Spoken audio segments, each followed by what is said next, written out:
Previously on Judging Amy. I'm eating raw fish because I thought this was your first date since your wife died. It is. I don't like to be lied to. You weren't. Hello. Oh, hi. You hear about the tree? Oh, I'm Ignacio Messina, cultivator of the soil. You threw up on his shoes, like directly onto his shoes. Yes. I'm hungover and I don't know how I'll ever face David again. That won't be a problem because believe me, you will never see him again. I'm guessing it was a hell of a bad year. Now, why are we talking about gardens in the middle of winter? Winter's past, Mrs. Gray. Call me when you're ready to bring this place back to life.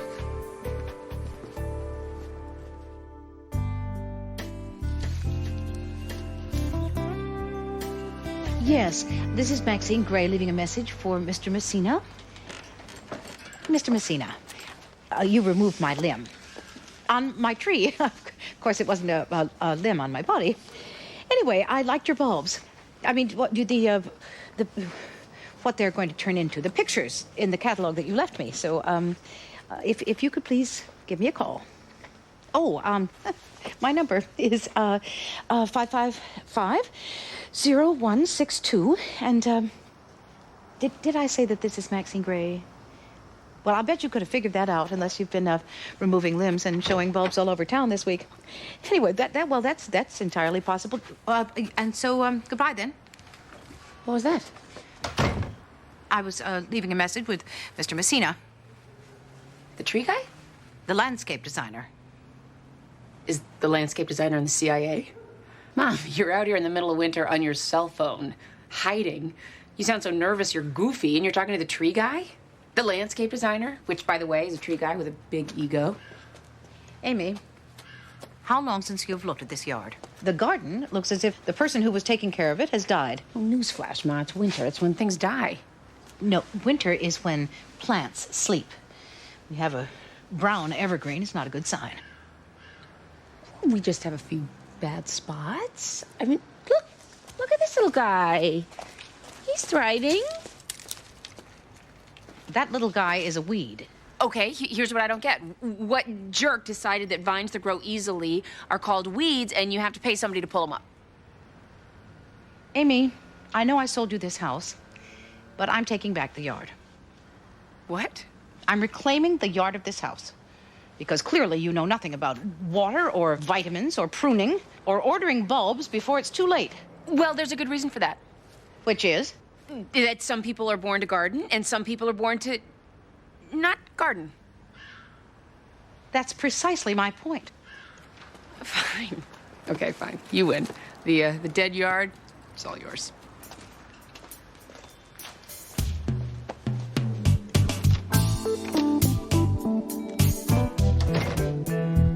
Mr. Messina, another thing. I like red.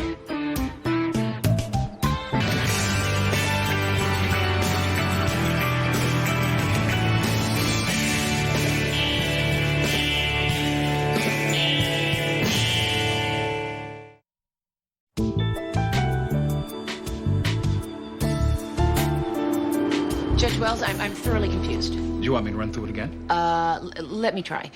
Judge Summers ran over his wife's cat. Backing out of the driveway. They're at the animal ER. Things are not looking good for Whiskey. Whiskers. Whatever. So he needs to take a few days off, and you want me to fill in?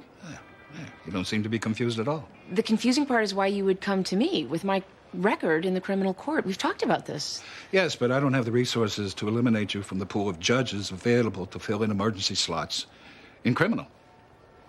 And this is a safe case. Define safe. Well, if the opportunity exists for you to self-destruct, I can't find it. There's no juvenile being tried as an adult, no murder victim, absolutely nothing inflammatory. Although it is an arson case. Yeah, that's funny. Well, you know, if you want me to do this, I'll do the best I can. I have complete faith. You do? No. Actually, I'm a gambler. And the wife made me give up Atlantic City.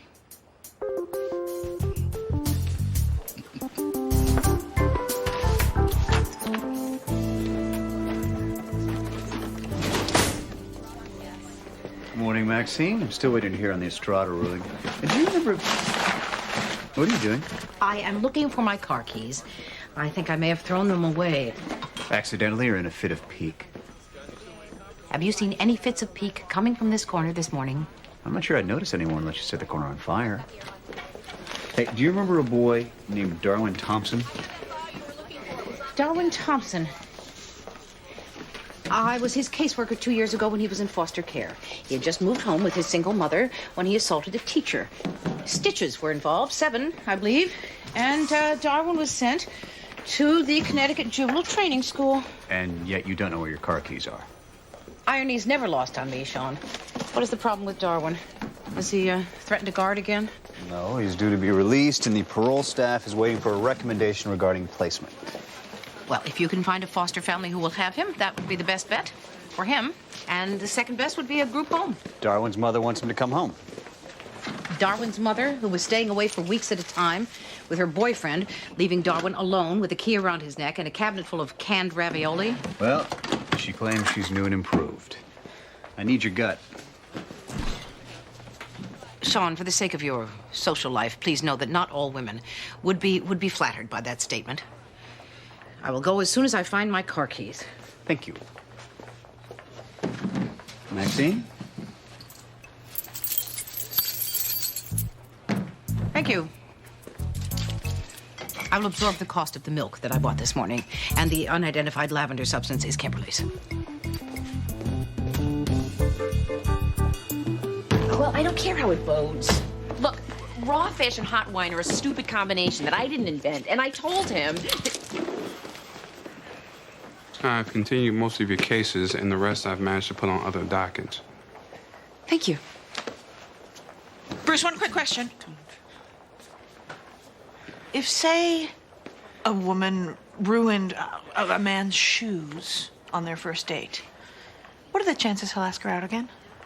How'd you ruin David McLaren's shoes? She It barfed doesn't on matter. him. Have fun in criminal court. Oh, come on. Be a friend. Sneakers? Italian leather. No. First outing. You're toast. Well, tell Donna. She's the one who's so heavily invested. This is my theory. You can't throw up on a guy's shoes until after he's in love with you. And even then, it's iffy. I can't find the flaw in that. You're gonna be late for court. It doesn't matter. It doesn't matter because I should not be fraternizing with members of the opposite sex. So you keep saying. Because it's the truth. What if it had been sneakers? Can we go to work?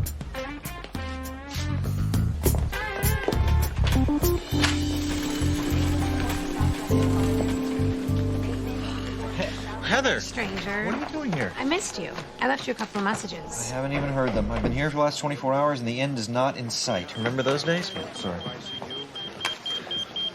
I got about 2 minutes. It'll only take 2 minutes. Listen, we were friends before anything else, right? Okay, that does not sound like the beginning of a 2-minute conversation. I'm trying to say that if you want to dump me, I wish you'd just say it. Don't do the drifting away, I'm so busy thing. I am not making excuses. I'm working a 3-day shift. You're the last person I should have to explain that to. So you don't want me to disappear? Yeah, I do. But not forever, just a little while. 2 days.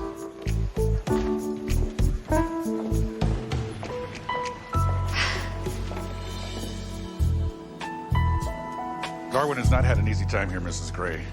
I'm his counselor, and I can tell you with great authority, he's got some anger issues, information processing problems, oppositional defiance. You're saying he's angry, he doesn't listen, and he hates authority figures.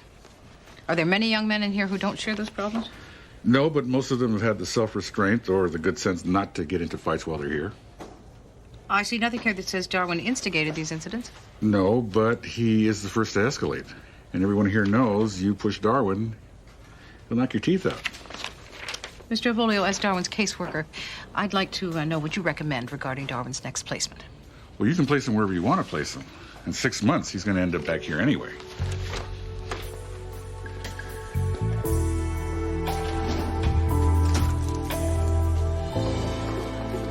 In the matter of the State v. Harbert, docket number 03CR5893, Judge Amy Gray presiding.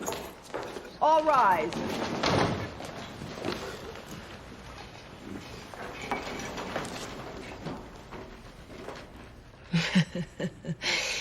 Mr. Edgars, what a surprise to see you here. Judge Gray, I was expecting Judge Summers. Yes, me too. Well, you know, I'm filling in, and, yeah, well, we're gonna have to discuss this with the state's attorney. Where's the state's attorney? He called. Claimed traffic problems. Unoriginal, therefore probably true.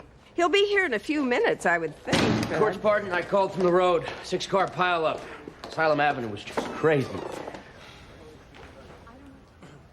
Speaking of 6-car pileups. Okay, counsel, approach the bench. Okay, here's the deal. I am filling in for Judge Summers, who probably does not have an outside-the-courtroom relationship with either one of you.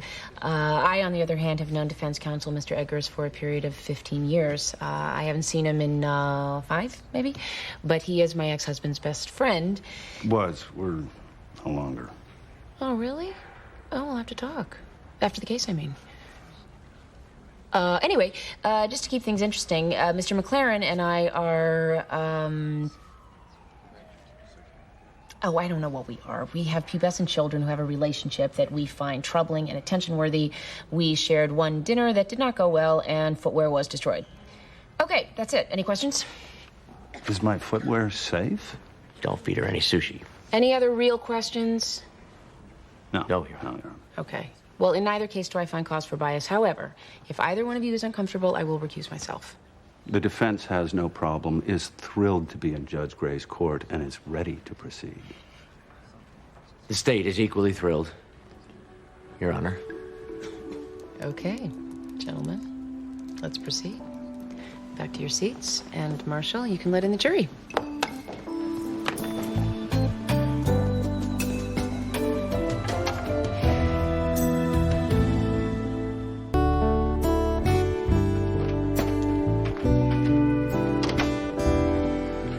Mr. Messina, I left you a message.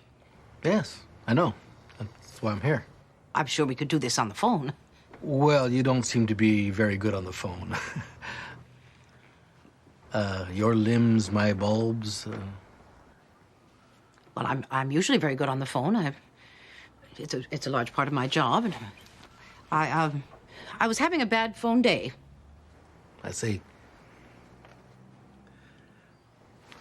Are you gonna invite me in? I'm sorry. Won't you come in?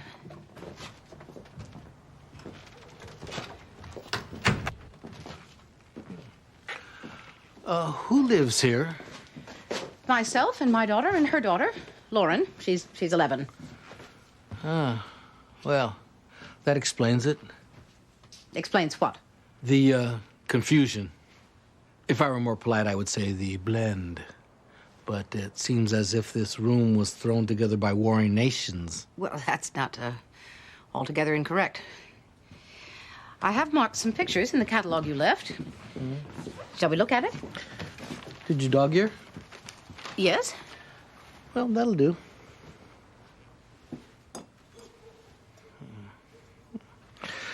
Show me one thing you would run back in this room to save if the house was on fire. Well, let's see. Why? I'm trying to design your garden. Usually I'm very intuitive, but you are Fort Knox. And this decor is not helping me. Mr. Messina, let me tell you what I had in mind. I thought that I would tell you what kinds of flowers I like and what colors, and you would order them and plant them and then tell me when to water them. You can get a high school kid to do that at a much better rate. Perhaps I should do that. You could. Should is another matter. Do you not notice that your soul is starving to death? Mrs. Graham, I'm a very busy man. You have to make a decision. Do you want an errand boy to plant perennials, or do you want me to plant you a garden for your soul? I believe that I would like the latter. You've chosen wisely, as the man said. I'll pick you up Thursday evening at 8 o'clock. Why? To gain some insight. Wear something festive.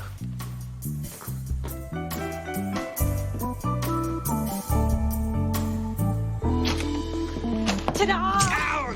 God! Never do that to a guy who's been up for 20 hours and treated 4 gunshot wounds. Sorry. Knowing you're stuck here, I thought you could use a nice hot meal. How does meatloaf and mashed potatoes sound? Like my mother is in town. What is this? What is what? I said I would call you when I had some free time. Hey, I'm sorry I bothered you. I just wanted to bring you some food. I didn't realize it would cause you a problem. Heather, wait.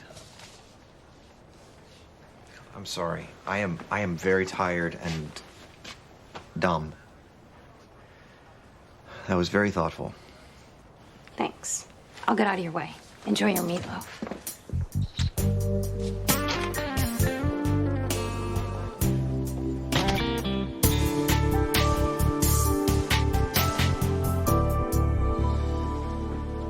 I'm sorry, Mrs. Gray. I'm just so late for work. Miss Thompson, I have left you a number of messages. I know. I've been working crazy hours, earning overtime for when Darwin comes home. The counselor at Darwin's juvenile training school is worried about Darwin's anger and level of aggression. He's gonna be fine. I know that. See, before I was the problem. I read a book. Darwin was what they call the indicator, but I was the problem. Did this same book explain the human cost involved in choosing your boyfriend over your son's welfare? No, Mrs. Gray. I figured that out by watching Darwin go to jail. What I did was wrong. Darwin was growing up so fast. But when I looked at him, he still looked like a little boy.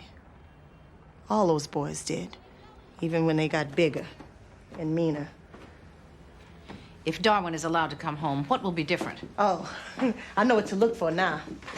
And I'm gonna be here, all over that boy.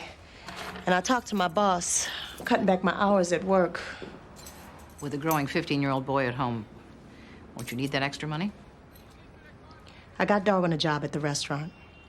He'll start out as a busboy, so he'll be earning money and he'll be off the streets. I gotta go. Miss Thompson, here's my card. I'd like you to give me a call. Mrs. Gray, we can talk till Judgment Day, but nothing is gonna convince me that Darwin is better off somewhere with people who don't love him.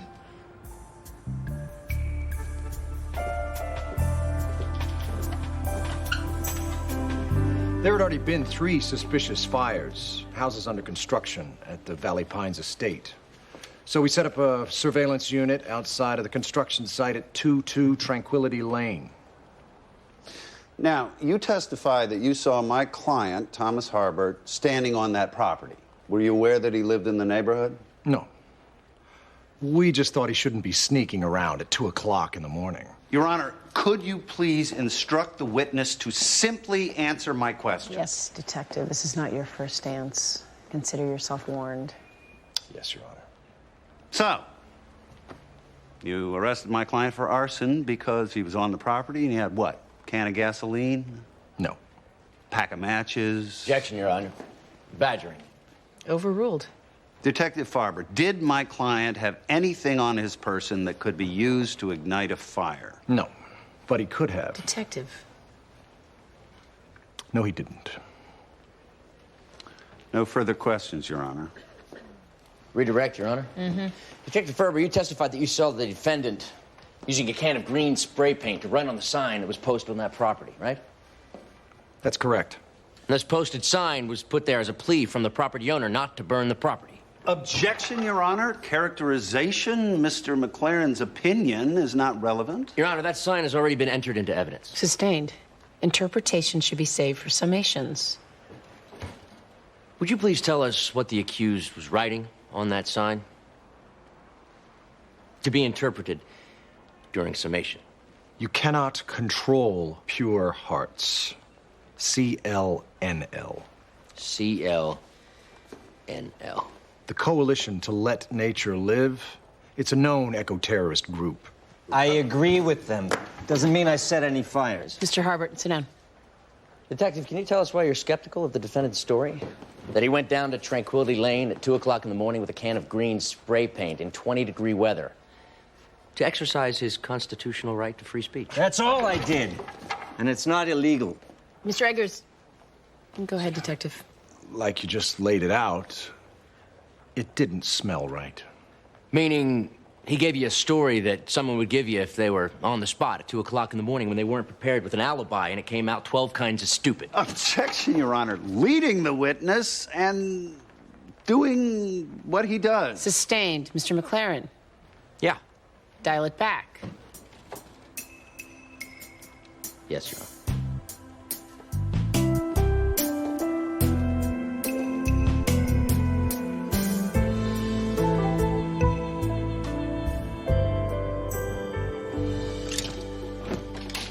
Mama, making popcorn, do you... Mom? In here. Was I on drugs when I bought this? No, Jillian was. She said you needed more color in your life. Well, that's a nice thought, but these colors? What are you doing anyway? Well, I'm just, spring cleaning. In January? Well, you know, early bird and all that. Amy, you are acquainted with my wardrobe. Do I have anything you would describe as festive? You're going somewhere festive? No, I'm just dividing my wardrobe by categories. It's I don't need a reason. It's not a, you know, when I'm old I shall wear purple sort of thing. It's a when I am this age I will have a festive section in my closet.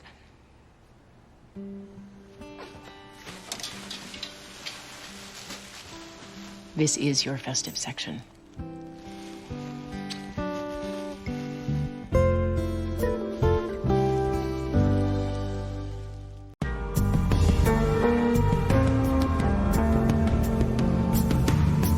Thank you. You're welcome. My mom told me you're the one who decides where I'm gonna live and when they're gonna bust me out of here. Actually, the parole officer decides, but I will be giving my recommendation. It's kind of a no-brainer. I want to stay with my mom. That's what she wants to, Darwin. I've looked at your file. I'm concerned about your anger issues. I went to those classes here. Anger management and all. Yes. And still you managed to throw a plate of food in a counselor's face and stab another inmate with a pencil. That counselor was dissing me. And the guy that I stabbed, I had two choices. Stab him or be his bitch. I think you had another choice. You could have reported him. Yeah, right. Isn't that how you ended up here in the first place? Getting angry, lashing out, hurting someone? You have a real nice way of saying how you think it is. But you don't know. Because when you walk out of here and them TVs shut down and the lights cut off, it's like a real bad prison story. But it's happening to me. So don't tell me about my choices. You don't even know my choices.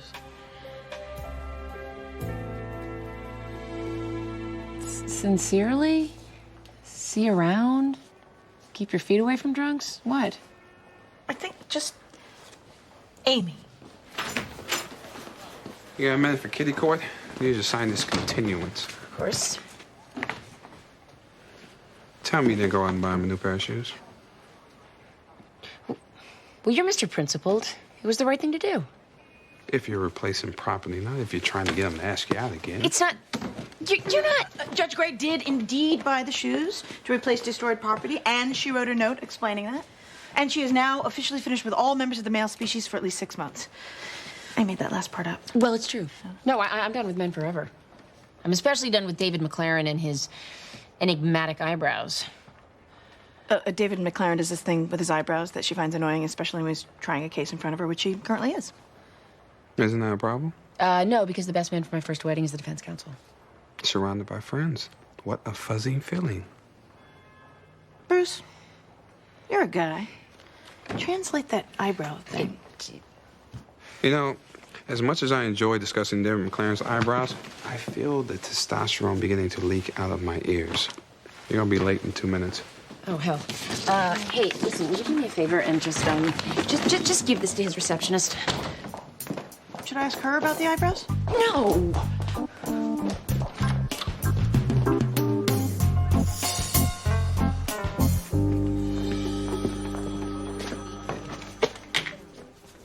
Maxine Gray, is that a fashion magazine? Yes. There's a very fascinating article about something very current. Have you been sniffing White out?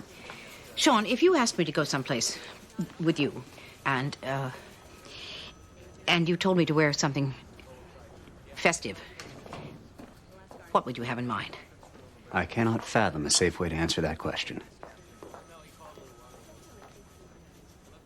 Wait, did somebody ask you out on a date? I don't know. You don't know. You see, first this tree smashed through our window. And, well, actually, we could just skip to the part where we're in my living room. And he accused me of having a malnourished soul.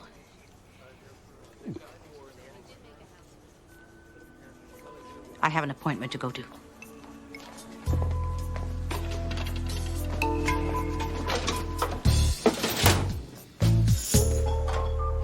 Dude, good news. There's Meatloaf. Yes, Lloyd, you're right. That is phenomenal news. Heather brought that by. Man, I thought you dropped that habit. Not dropped, just put on hold. Well, last time I heard a name, she had her lips in your cousin's mouth. Thank you for that trip down memory lane. But that was just retribution for Lily. What, so are you two in love again? I don't know what we are. But she keeps showing up. Okay, then I am just what you need. No, here is a page from the Book of Lloyd. You gotta cut her loose, kick it to the curb, and put the close sign on Kyletown. You have never dumped anyone in your entire life. Okay, that's beside the point. The point is you gotta drop some science on her. She thinks you're her boo. And look, we got new nurses coming in every day. You can't take yourself out of that game. Yeah. Lloyd, put your shirt on.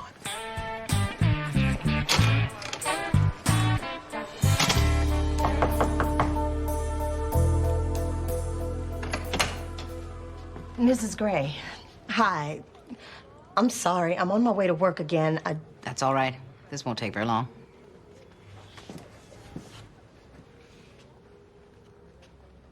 Darwin, baby, I can't believe it. You're home.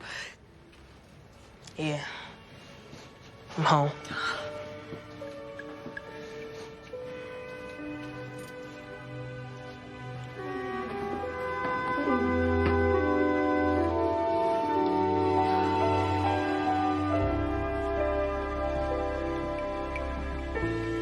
Your Honor, I would like to enter into evidence an editorial written by Mr. Harbert.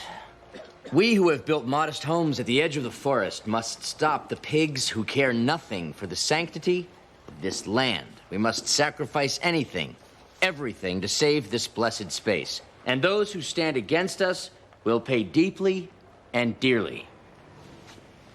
Mr. Harbert, the people whose homes you burned lost upwards of $3 million.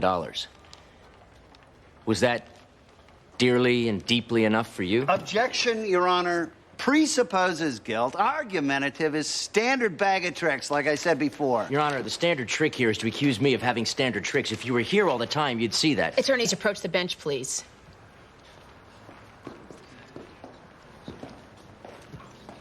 Okay, Mr. McLaren.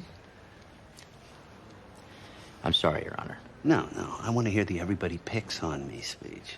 It's a stall tactic. He's trying to break my rhythm. It's like what pitchers do to batters. You follow baseball at all? Excuse me, I'm employing stall tactics. I'm not the one talking. Attorneys, listen carefully. Go back to your desks and let's finish this case. And then you can go outside, you can beat each other up, you can talk baseball or whatever the hell guys do.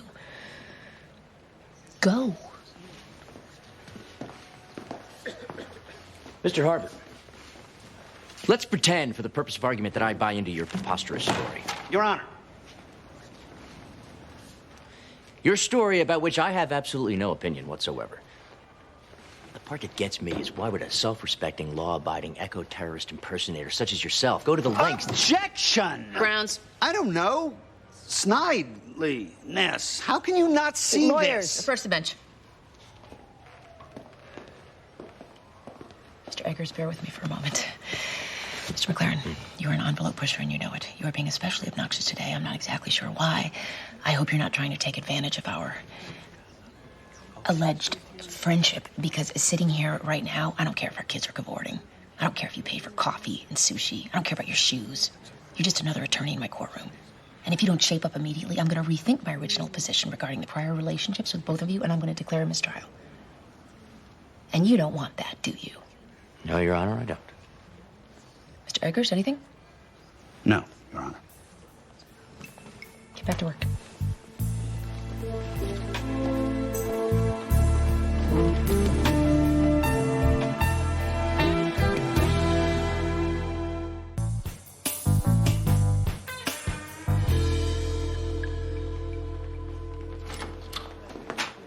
Hey, are you back? Yeah, thank God. Exciting day. Yeah, well, the state put away an arsonist, and they did the judicial equivalent of throwing up on David McLaren's shoes, which he deserved. They did the right thing. That's why I hate criminal. You're not there. Judge Gray, messages? There's one from David McLaren. He said he'll pick you up at 7:30. He knows a great Italian place, very dark, in another county. Does that make sense to you? He's a weeble. Weebles wobble, but they don't fall down. You know what? I just said something really nice about you, and here you are making fun of my... Your guy who you shouldn't be dating? We're not dating. And P.S., you're not one to talk. Boy, look at the time. Yeah. Why don't you go home to your own disastrous personal life? I'm sure little Miss Wrong for you is waiting for your call. At least you didn't throw up on my shoes.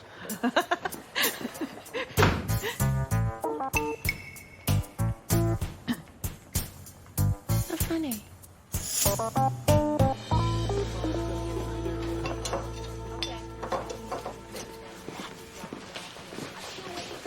Velvet.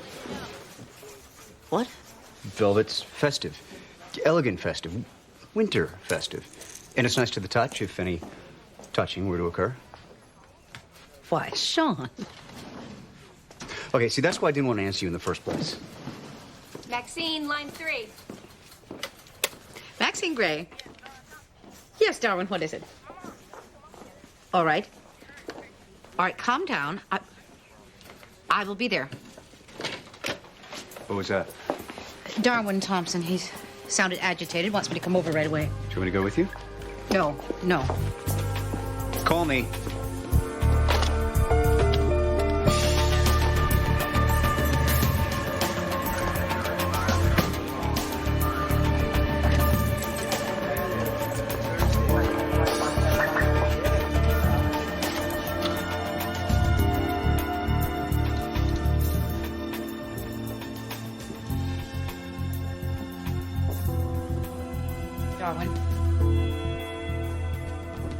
Darwin? In here. Man, you sure got her fast. But you sound... What is going on here? Oh, it's my mom's birthday, and I wanted to surprise her. Her friends from the restaurant are bringing her home, and I knew she'd like to have you here to celebrate and thank you. But there's an ambulance. Oh, Miss Cocker next door, she has asthma, but really she's just lonely. My mom says that she calls the paramedics almost every Friday night. Maxine Gray? In here. Everything under control here? Yes, I have an overly protective boss. But Darwin and I could not be better. Then you don't need me. Unless you'd like to stay for a piece of birthday cake. No, maybe next year. Good night. Sorry. Did you think I had done something? No. Well, maybe. You have to understand, Darwin, in my job, I see terrible things. And it leads me to expect the worst. That's not what you're gonna get out of me. It's a good-looking cake. Yeah, I bought it from the market. Does it look like it came from the day-old table? Well, it looks, perfect, actually. That's what I thought.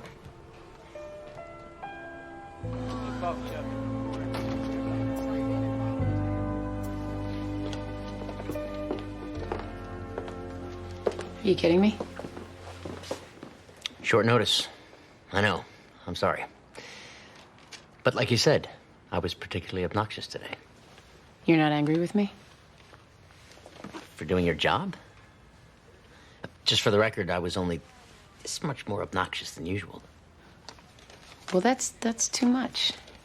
Yeah. Yeah. I got that. I'm sorry. It won't happen again. Can we move on? To a dark place in another county? Thought it would be a good night to keep a low profile. Yeah, about that. Do you really think it's a good idea that we're doing this? I don't think anybody ever finds out the answer to that until it's too late. I asked you out to dinner, you accepted. That sushi fiasco doesn't count. You owe me. Okay, I'll be ready. Good. Oh, hey. Thanks for the shoes. Hey, can I be honest? Hmm? I hate those shoes. Yeah? Me too.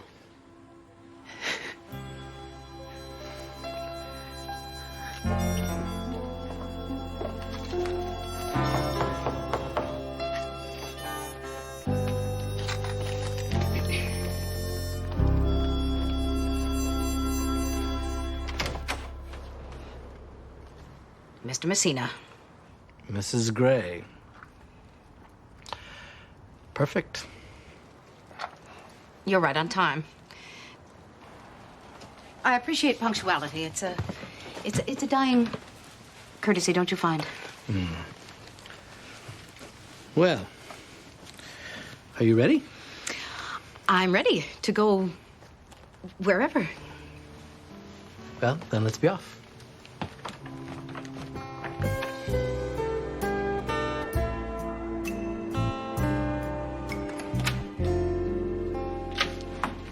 I haven't slept, but I'm clean. Come in. Thanks. Careful, don't strain yourself smiling. I just don't know what they mean. They mean thank you for the mashed potatoes and the meatloaf. I'll bet they don't.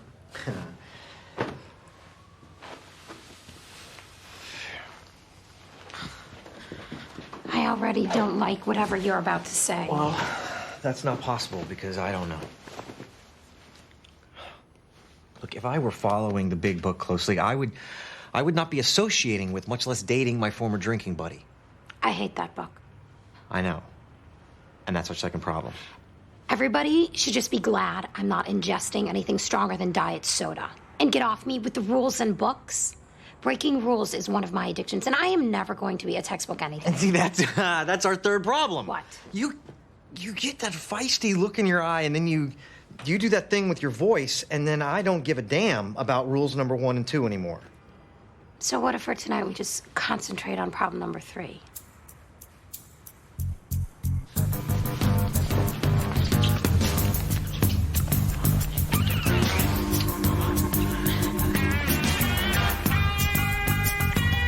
Okay, what's the worst pickup line you've ever used?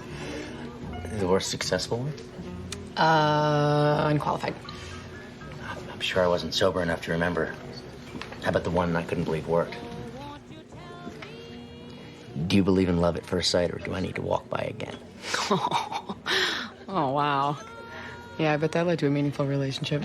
It was my wife. She said I nearly blew it with that first line. What about you?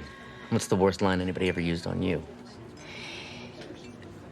Do you want to go halvesies on an illegitimate child? Okay, all right, serious question. Scars, tattoos? You first. I'm flawless. You know, I believe you. What about that? What? Angry brutally with a knife? Actually, I've used that story, yeah. I think this date is going better than our first date. The Hindenburg went better than our first date. I remember my worst line. So in the morning, do I call you on the telephone or just poke you in the ribs with my elbow? Did that work on anybody?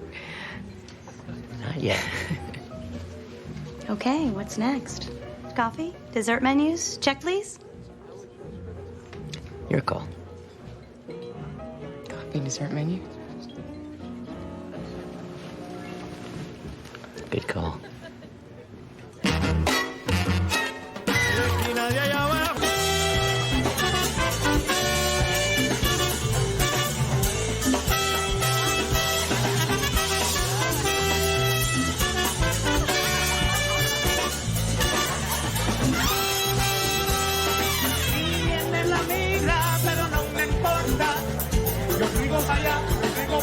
Buscando mi cama.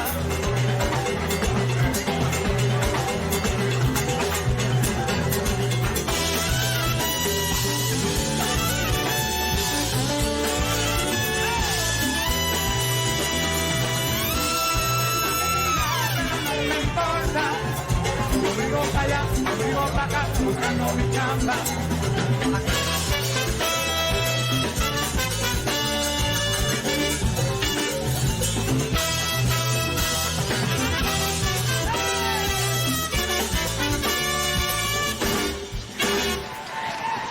I told you. Good workout. Remember you predicting that? I asked you out again. Same thing. What world? Guy world. I hope I don't see you in criminal court anytime soon. I don't like the blackout dates. I had a really good time tonight. Yeah. Me too.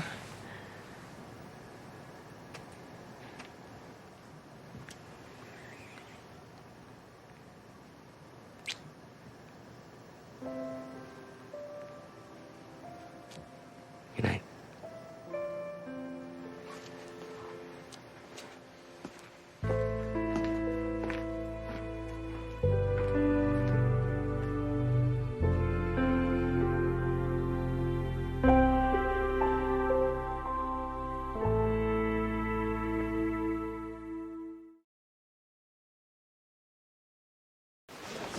I guess this is the latest budget cut brainstorm.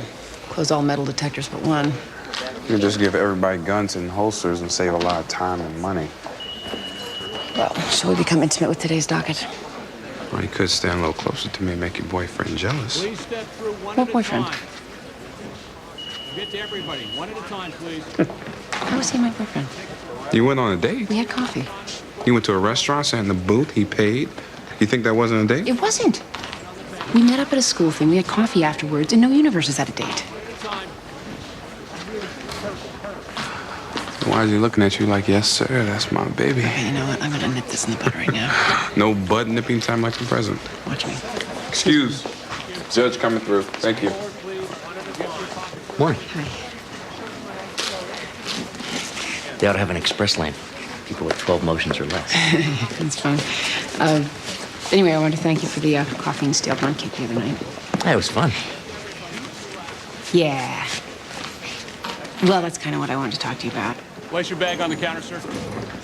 Yeah. I'm not exactly sure how to say this. It was a lot of fun, and we seem to have a good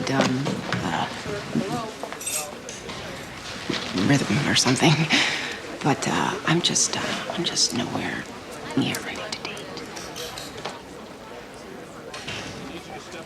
You thought that I... Oh no, I didn't. I just wanted to make sure that you didn't think that the coffee was. No.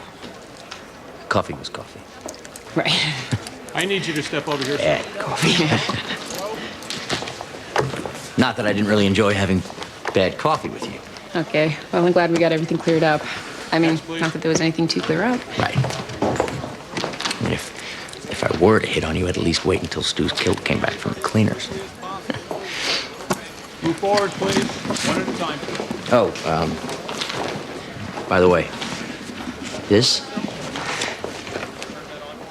not a date.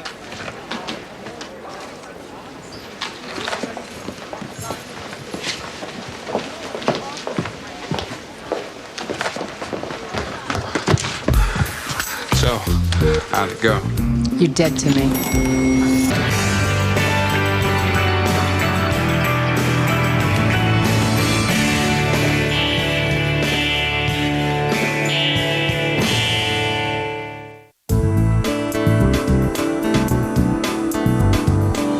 If I were to hit on you, like it was some idea from Mars until I brought it up. Well, who does he think he is, anyway?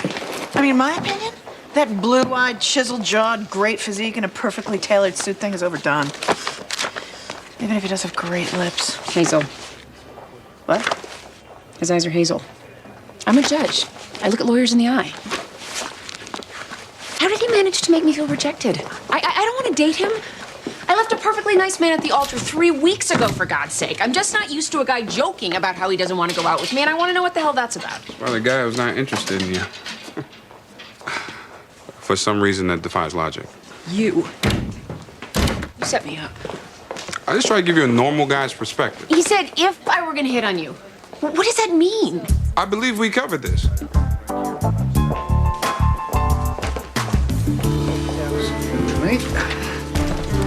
Morning. Well, I trust you are ready for your makeover. Lightweight ballistic nylon. Goes as well with jeans as it does with evening wear. I trust you're not expecting me to wear that. I'm not. The state is. Since that caseworker was shot in Delaware, they've become worried about us. That poor woman was shot in the head, which means this fashion statement would not have helped her a bit. You know, I will email the governor immediately and clear that up. In the meantime, I am bound by law to give these to the entire staff. Fine. I'll put it in the trunk of my car, where I won't have to look at it and be reminded that I am forced to wear combat gear on a job for which I am criminally underpaid. What are you telling me? You want hazard pay? I do not appreciate pithy comments about my financial situation from the man who slashed my hours. For your own good. I see. And when exactly does the good part start? You know, I prefer it when our office tension just roils under the surface behind meaningless small talk and tight smiles. For your information, Sean, I've taken a survey. Everyone in this office, except for me, is moonlighting for the extra cash. You, for example, teach the Irish jig on weekends. Okay, the official term is heritage step dancing. Robert creates websites, and Kimberly is working at the Hartford Wellness Mental Health Center doing God knows what. Actually, Kimberly was fired. Apparently, there was an ugly incident involving the staff refrigerator and some vegan chili. Kimberly is a therapist. Now, there's a terrifying thought. Maybe you should talk to the mental health center. They're always looking for people like you. Cranky and opinionated and overdrawn. You have a counselor's license. Yeah, not to mention a keen understanding of refrigerator boundary issues. Maybe I will look into that, Robert. Robert was joking. No, I wasn't.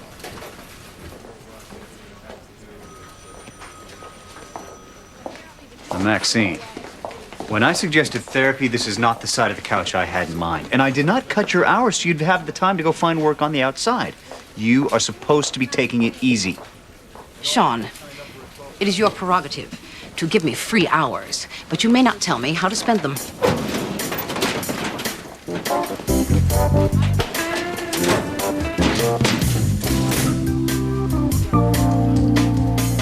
I have before me a petition to modify a joint custody agreement brought by Patricia Rollins. Why is your client seeking full custody? Your Honor, 11-year-old Isaac Rollins has always been a model child, but since the divorce, he has been sent home from school twice, he gets into fights, his language is abusive and offensive. The type of behavioral change often attributed to divorce. Why do you think modifying the custody agreement would improve matters? Joint custody means Isaac spends time with his father without his mother's, shall we say, socializing influence. Try English. Kid spends too much time with his father. His father's a jerk. In fact, his father is a jerk for a living. Are you familiar with the Jay Rollins show? Not as a listener, but I am aware that it exists, and Mr. Rollins falls under the category of shock jock. Speaking of Mr. Rollins, counselors, your table seems to be short one person. Cynthia Moran, Your Honor, with Canfield, Bahane, Burke, and Moran. Our firm represents not only Jay Rollins, but World Mine Incorporated, of which WGOO radio station is a subsidiary. And where's Mr. Rollins? Well, Mr. Rollins is a stage 2 celebrity, Your Honor. His show is syndicated in 27 markets. Ms. Moran, I don't care what level of celebrityhood Mr. Rollins is in. I would like him here tomorrow morning. At what time, Mr. Van Exel? 9:30. 9:30 sharp. Are we clear? Clear, Your Honor. Good. Next case. You know what the most common name in the world is? Mohammed. I got that email of useless facts, too. I was particularly enlightened to find out that a pig's orgasm lasts for 30 minutes. Sheds a whole new light on Kermit. That email happened to mention the most common greeting for a socially awkward situation? Hey was first, followed closely by, how you doing? Hey. How you doing? This is Dr. Todd Hooper, the new Lily, my friend Heather Lamont. Nice to meet you. How do you like you better than the old Lily? Oh, you're just saying that because she fired you. You got rounds? You'll have to excuse Todd. He's himself today. One more reason to be glad I don't work here anymore. Listen, I just came by to tell you I'm sorry. For what? You know, being a passive-aggressive bitch. Actually, you seemed pretty active-aggressive. Let's not rehash it. One could argue that you were justified. So you forgive me? I forgive you. If you'll forgive me. Works for me. Great. We're both forgiven. Jesus is happy. I've got rounds. What's going on? My father's coming to town tomorrow. Wants to have lunch. Is that a bad thing? It is, unless you want to go with me. Then I'll at least be bearable. I don't do well with fathers. Ask mine. I can't do it alone. I need someone there with me. Someone like you. You need a recovering addict with a cowlick? Please. Dr. McCarty, Mrs. Phelps is waiting in observation. Sure. I'll go.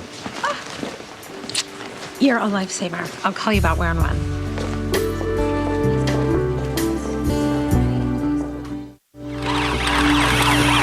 Well, the kids and I are ready to run out the door, but I can't find Jillian. She went to the Quick Pick to get baby wipes, and she should have been home half an hour ago. No, she's not answering her cell. Wait a minute. Never mind. Here she comes. Look, don't hold dinner for us, but we'll be there. Okay? Yeah, bye. Hey, Nettie. What? Nettie, Mommy's home. Go get your jacket so we can go to Grandma's. Okay. Good boy. Where were you? I was worried. I drove around. You drove around? There was a song on the radio I wanted to hear. You know what? You're gonna have to go by yourself. I'm just not up to your family tonight.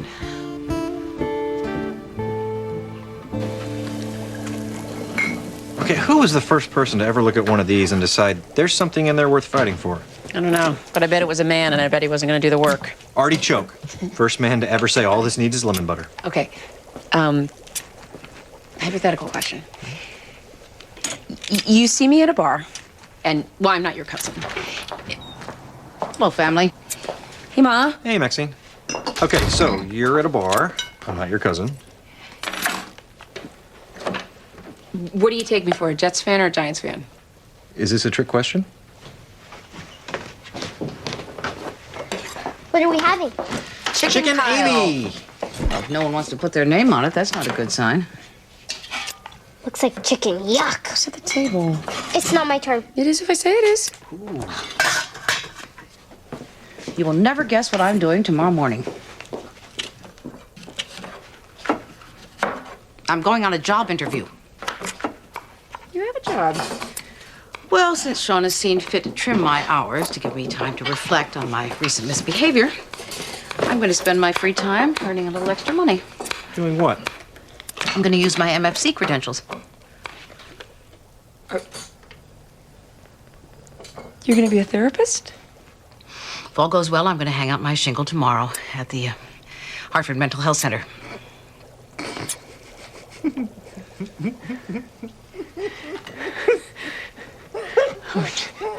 Just ignore him, Mom.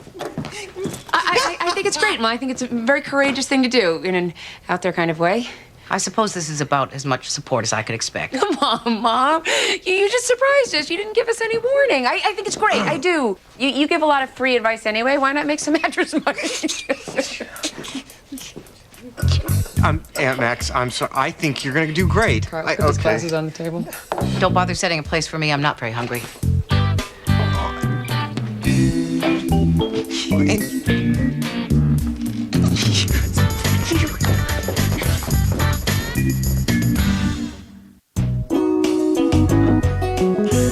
So, how long you been with DCF? 157 years, give or take. You're aware this is a part-time position. I'm not trying to change my life. I'm just looking to add dimension to my public service. Tell me about that. Dr. Foster. Call me Alan. I spend the bulk of my time in the field, where situations frequently escalate to a crisis level. I thought it would be prudent to strengthen my therapy muscles as a preventative resource. And I would like the extra cash. Alan. What about training? I maintain my marriage and family counselor certificate. Mm-hmm. Anything else? I have 3 children and 3 grandchildren. Believe me, I'm up to my gizzard in relevant life experience. I know the feeling. I've got 2 ex-wives, children, stepchildren, their children, everybody's boyfriends and life partners, and a brother who's an aging bodybuilder with transgender issues. Anyway, what makes you think you'd be good at this therapy stuff? How long did it take me to get your life story?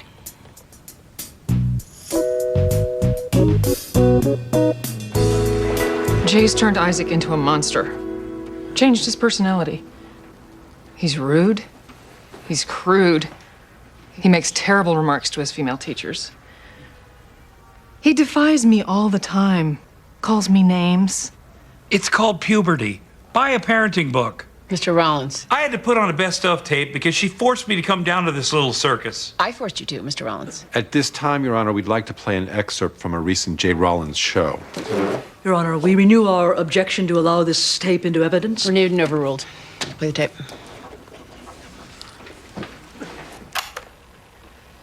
Okay. How many friggin' times do I have to go over this with you ballless wonders? Now write it down and put it in your wallet. Then when it's closing time and that chick that was goat ugly at 2 beers is now white hot after 8, you can take it out and read it. Ready?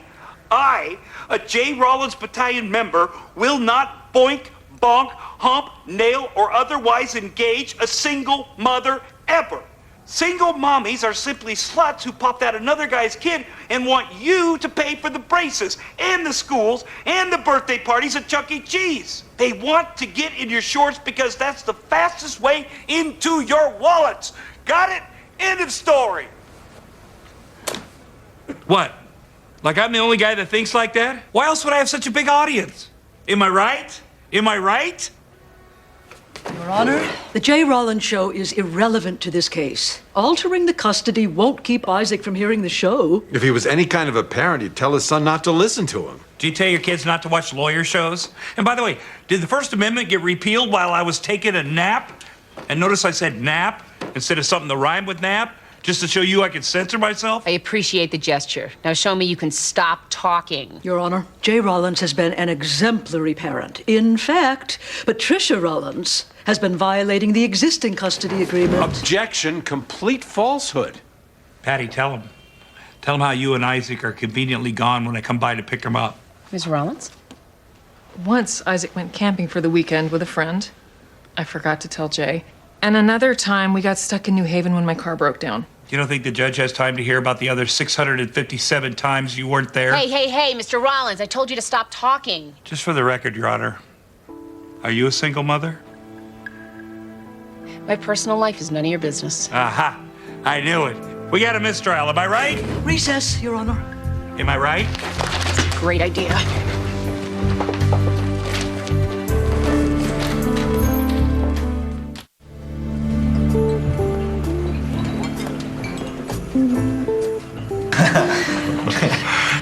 Well, are you a Merlot man at lunch, Kyle, or more of a Chardonnay fella? Cranberry and soda, actually.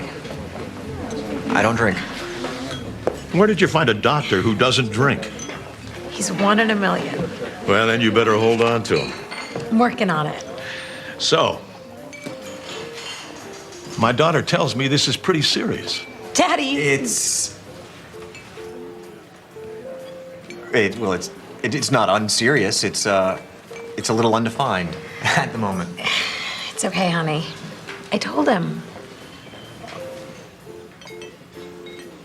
Good. Hey, look, Kyle, see, I may be old-fashioned, but I'm a pragmatist, and I know how things are. What things are those? Well, you two living together, that's your business. Oh. It's a different world than the one I grew up in. I know that. us living together. Well, I'm glad you're okay with it. As long as you do the right thing, eventually. Who's got a crystal ball? As long as that's your good faith goal, you're not taking advantage of my daughter. No. I'm, Honey, Daddy isn't asking you to set a date right here on the spot. Just smile and tell him you are going to make an honest woman of me someday.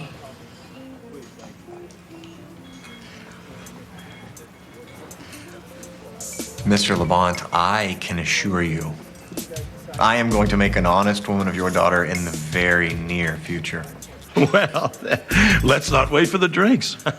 Let's start celebrating that now.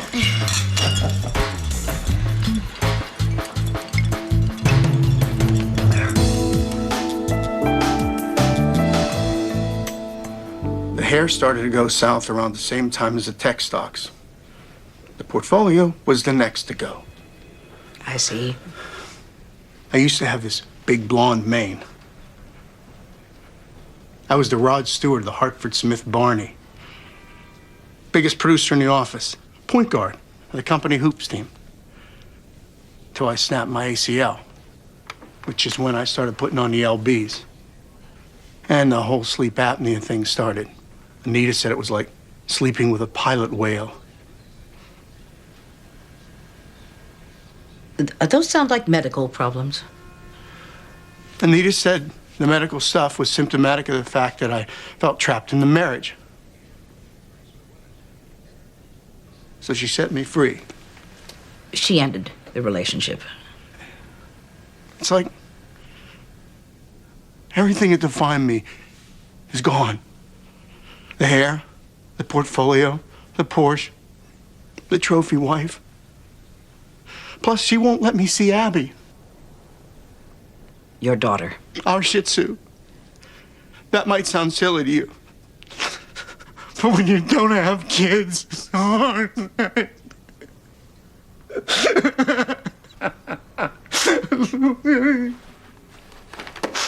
Thank you. Oh, get a grip. Hey, I'm in a lot of pain here. Let me tell you about pain. A family of 5 with no idea where their next meal is coming from. A woman caring for her grandson with pediatric AIDS. A child chained in a dark basement for a week with no food or water. Those people have a right to talk about pain. Sometimes a little perspective is helpful.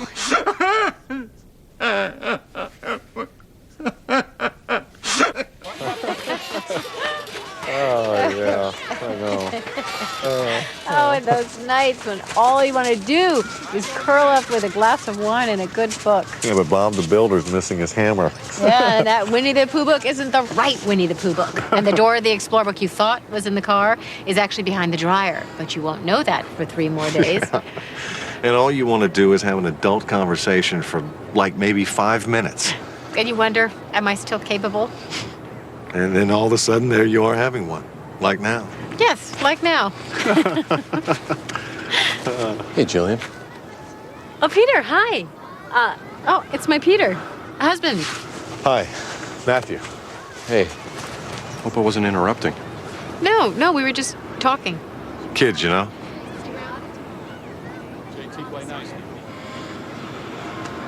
Look, I better go. We've got Kinder Gym. It's nice meeting you. Likewise. See you again? See ya.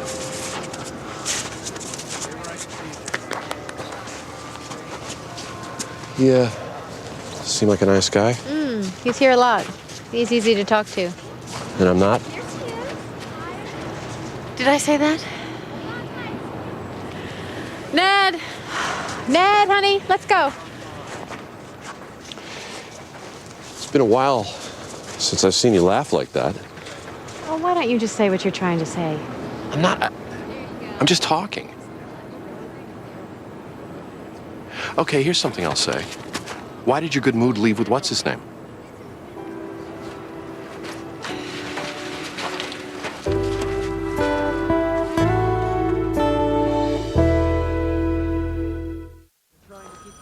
That's nonsense. We'll contact you next week. No.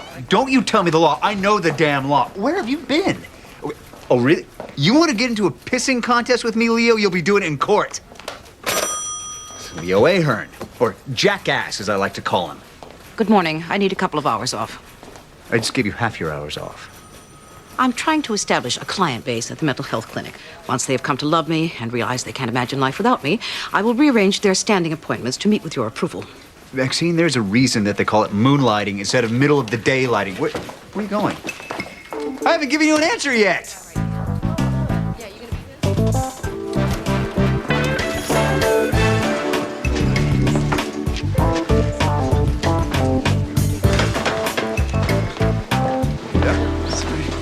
Pardon me. Excuse me. What? Hi. Salad? You want one with the stale croutons or without? Well, you know me, my sense of adventure. Thank you. By the way, this? Not a double date.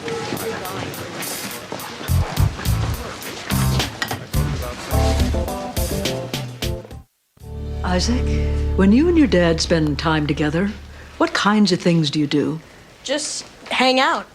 We go to this pizza place I like and to the movies. Oh, and this one time, we took a limo to Yankee Stadium to see him play the Red Sox. We got to sit in the press box and everything. Objection, Your Honor. Heartwarming, yet irrelevant.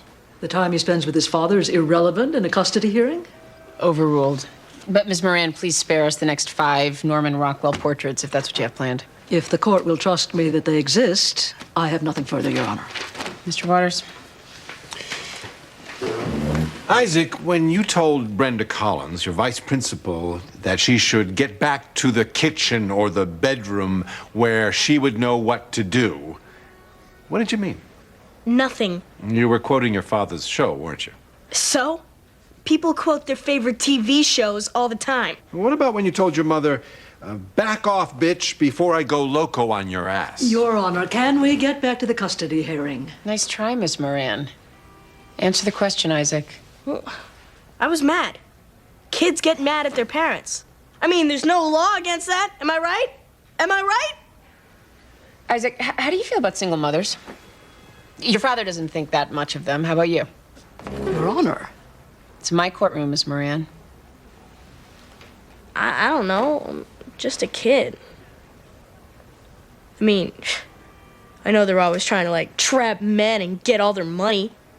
You're aware that your own mom is a single mother. I guess. So all those things that your father says about single mothers, the things that you say to your teachers, do those apply to your mom? No, she's not like that. The hell she isn't. Mr. Rollins. He never does that. You're making him say bad things about her. How did I make him do that? I don't know how. You just did. You're out to get him. Isaac, my job is to get to the bottom of this situation and to figure out what's best for you. I'm not out to get anybody. She's lying, isn't she, Dad? I bet she just has this job to meet rich lawyers. Isaac, stop talking. Why? Why should I? Because she's a judge and you're a kid, okay?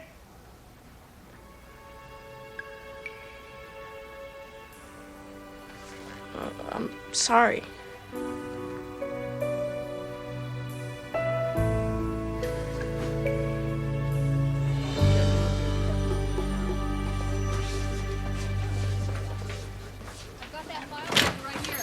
Thanks, Karen. I appreciate it. So, well, what do you think? The zone diet has given you back your cheekbones? What's that? And You shaved. yes, I did. Well, it's nice to know I no longer work for Wyatt Earp. Consider it a peace offering. That's very thoughtful. If, however, you were in a truly giving mood, you would have kept shaving till you hit the sideburns. Look, here's the thing. I don't like being at war with you. I wasn't aware that we'd escalated to actual warfare. I don't like there to be tension between us. It gives me acid reflux. I would much rather get along and digest my food. As would I. So, I am reinstating your hours to a full schedule in the interest of digestive health. Your concern for my mental state lasted just long enough for you to get a taste of life without me. No, just long enough for me to realize that it was a waste of my time, energy, and vast quantities of Pepto-Bismol. I appreciate your concern for me, but I am enjoying my reduced hours. Fine. It is nice to see your face. Again.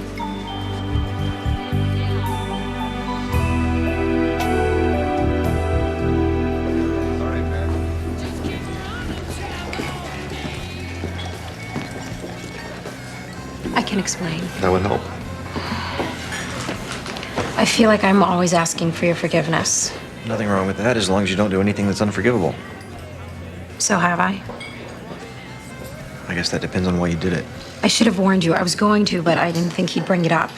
My dad, he's He's what, a big fan of marriage? I got that. he's sick. He's very sick. What is it? Lung cancer. Metastasized to the brain. I told him so much about you and me. If he found out I was kicked out of medicine and lost you,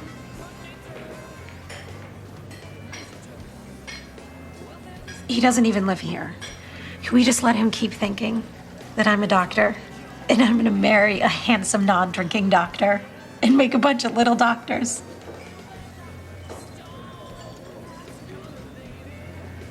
Yeah. We can do that. You're not mad? No, I was never mad. I was confused. Okay, I was a little mad.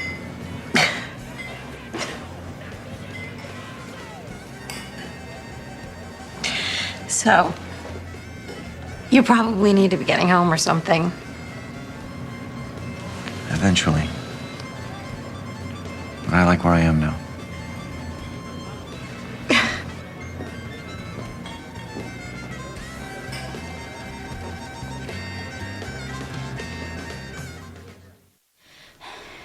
So anyway, I was with Josh, my cousin. I was visiting him in Philly. We were at this concert. We were in the parking lot before the show started. And suddenly he starts going, "My back, my back." He got shot. By whom? That's the thing. It was random. They think it came from like the street. I don't know. Is Josh all right? He's in physical therapy. They say he'll be okay, but But what?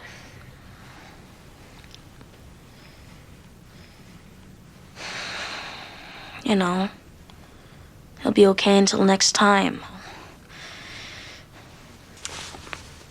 Would you tell him, Mrs. Gray? Tell him how irrational it is to expect there to be a next time. Actually, I don't see that as irrational at all. What? Once upon a time, that kind of fear may have been irrational. These days, the expectation of tragedy is merely pragmatic. Children are not safe.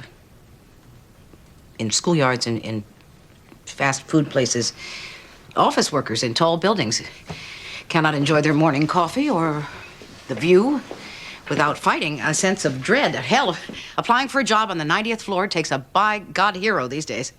What kind of therapist are you? You and I and your son live in a scary world. Now, why are you trying to convince him he's crazy to be scared? Well, you're supposed to provide him comfort. Comfort. Here. I was told that this would provide comfort. Frankly, it doesn't do a thing for me. We are so out of here. Go, go, go, go, go.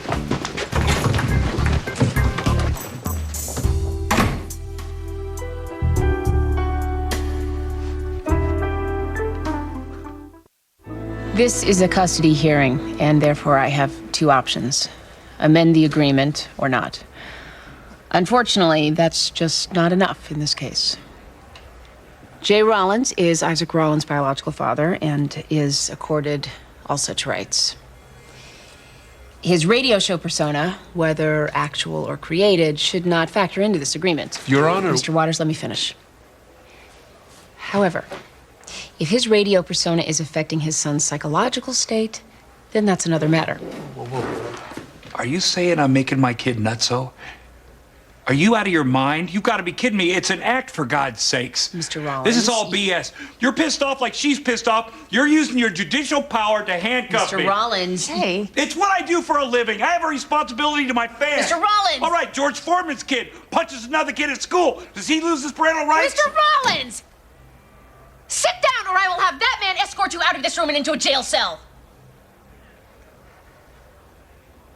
You have to understand that your responsibility to your family trumps that to your fans. Your Honor, Sit down, Miss Moran. Now, you are comparing apples to boxers. And if I was going to sever George Foreman's parental rights, it would be because he named all his kids George. Your son is so starved for your attention and approval that he started to imitate you in hopes that you'll notice him. Now, it is a tragedy that anyone would see fit to imitate you, much less an impressionable child. However, I am not going to alter the custody agreement. The Constitution makes no provisions against the rights of ignorant jackasses to procreate.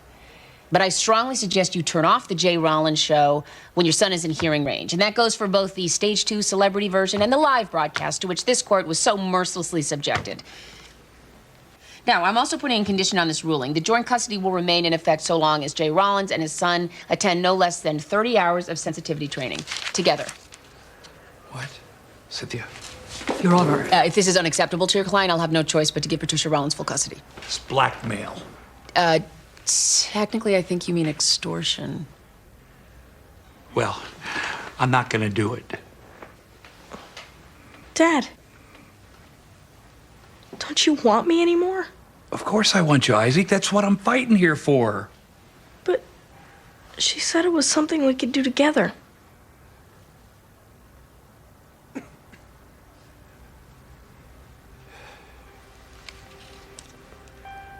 Together?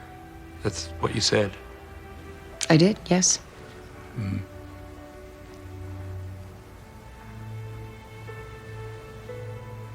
Okay. We'll do it. Good. Next case.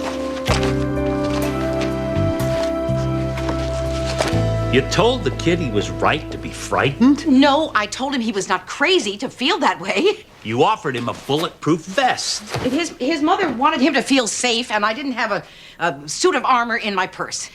I don't know if you've noticed, Alan, because the people who come through that door seem to be inventing their pain, but out there, the world has become a very random place. You know, gravity is losing its grip, and I don't know how to pretty that up. At 13, I think he's a little late to the dance because this is not the world that you and I grew up in. I don't see the harm in warning him about that. Well, let me explain the harm. No, let me save you the trouble. Consider me no longer your problem. What are you saying? In layman's terms, I'm resigning. Already?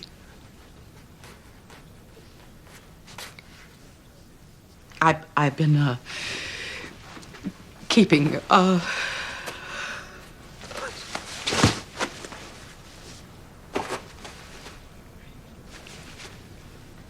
when my boss suggested to me that I try therapy, I told him that he was. So then I decided that I would try to become a therapist. But well, I know this probably makes all sorts of sense to you and Dr. Freud, but as far as I'm concerned, it's just a plain, ordinary, garden variety bad idea. So, now that I've realized that, I'm going home. It's nice to have met you. So how's Thursday at 7? Pardon me? That's when I have a session open. The only other option would be Tuesday morning, but that's when I do Pilates. You do Pilates? And I play the banjo. Not at the same time. So, Thursday? Oh, what the hell?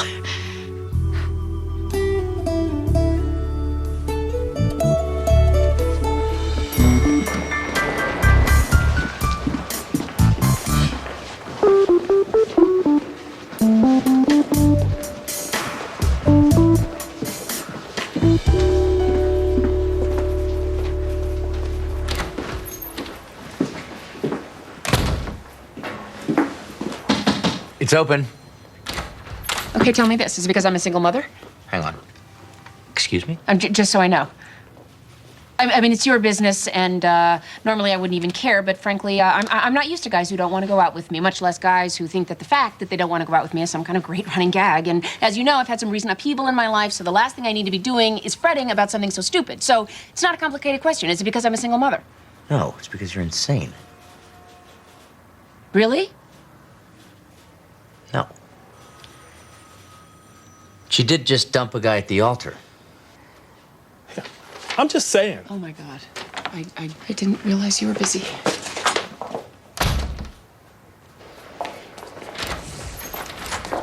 Wait. Forget it. It was stupid. I was just trying to use up my last make a fool of yourself coupon, but I'm done. Judge Gray. Hang on a second. All right, look, would you mind if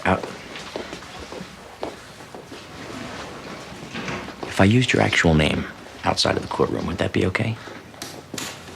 No, I wouldn't mind. Great. I'm David. You're Amy. Okay. It's great. I was getting really old. Listen, David, Amy, the thing is... Are we going to do this tonight?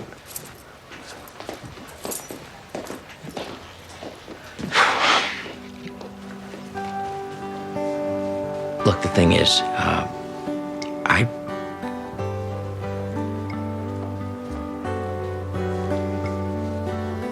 I'll call you. Yeah.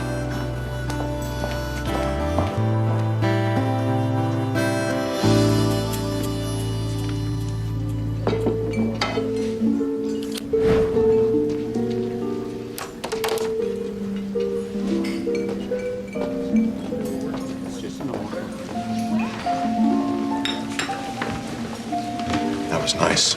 Lovely. You must have spent a fortune. Small one.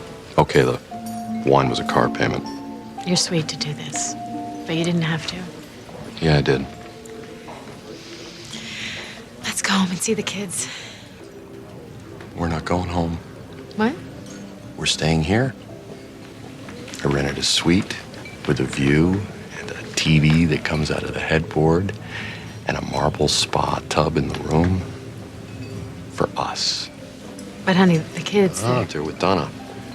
I packed us each a suitcase. They're in the trunk. But you have to work tomorrow. I'm gonna take the morning off. We're gonna stay up late, Jillian, and we're gonna drink champagne and look at the city lights from our jacuzzi tub. And we're not gonna talk about the kids or the house or anything but you and me. Peter, This is our night. why are you just dropping this on me? It's a surprise. I'm being, spontaneous. You could have warned me. Honey, I did this for you, for us.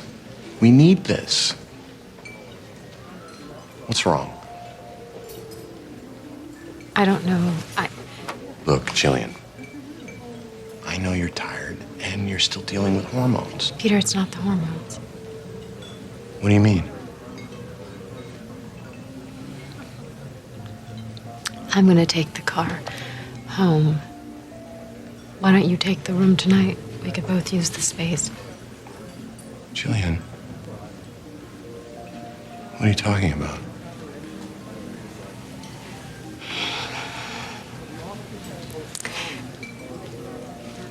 I don't think I'm in love with you anymore.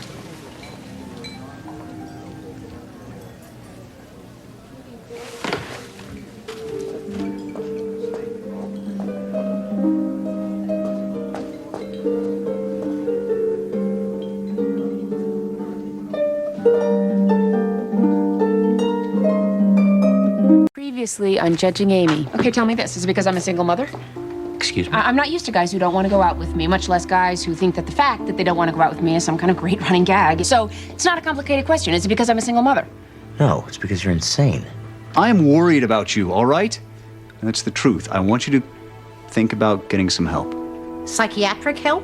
If I used your actual name outside of the courtroom, would that be okay? No, I wouldn't mind. Great. I'm David. You're Amy. I'll call you. Why don't you take the room tonight? We could both use the space. What are you talking about? I don't think I'm in love with you anymore.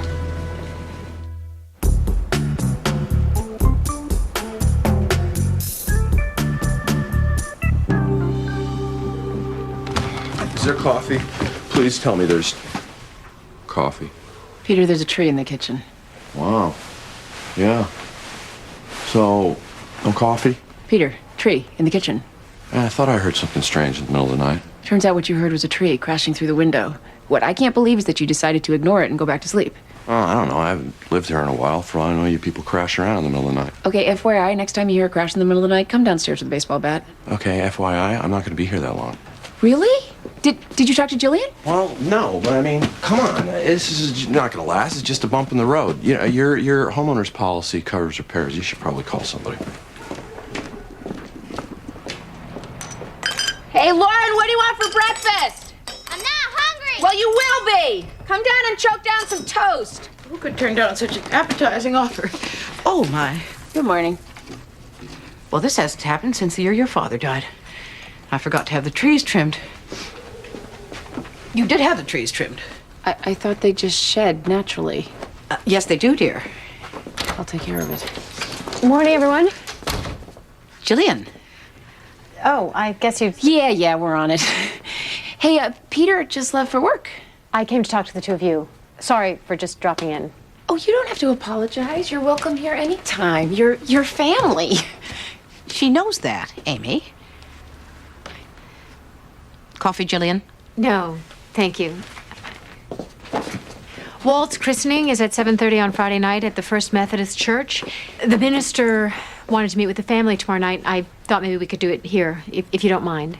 Oh, not at all.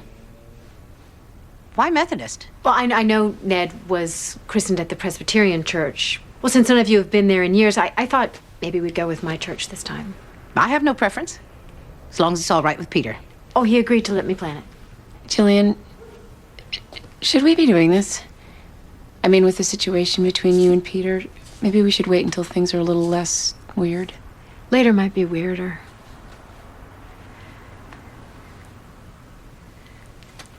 I'll see you guys tomorrow night.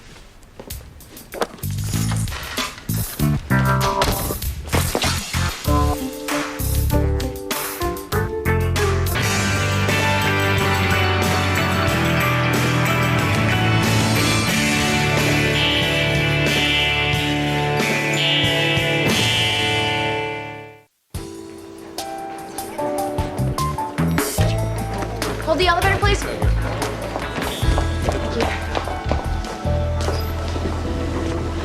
Hi. Hello.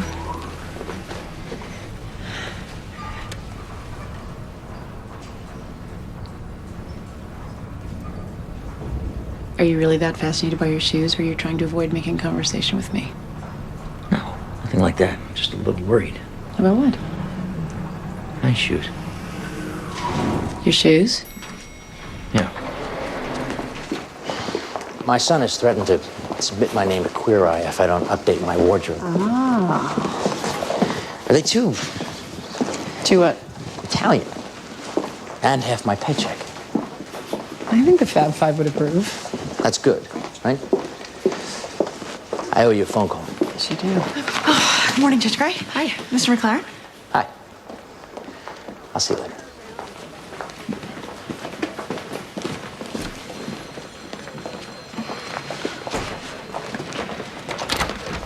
You and David McLaren buds now that you're out of criminal? I wouldn't exactly call us buds. Well, intends to be a bud. Look who's talking. What's up first? Nicole Phillips charged with reckless endangerment for running what is being described as a pro-anorexia website. pro-anorexia? There's actually people that come down on the pro side of starving to death? Well, she can't be charged for distributing information. First Amendment. You know, unless, of course, there's a commercial relationship which undercuts her First Amendment rights. Is there? She charged a fee for private counseling services. You are so gonna ace that bar.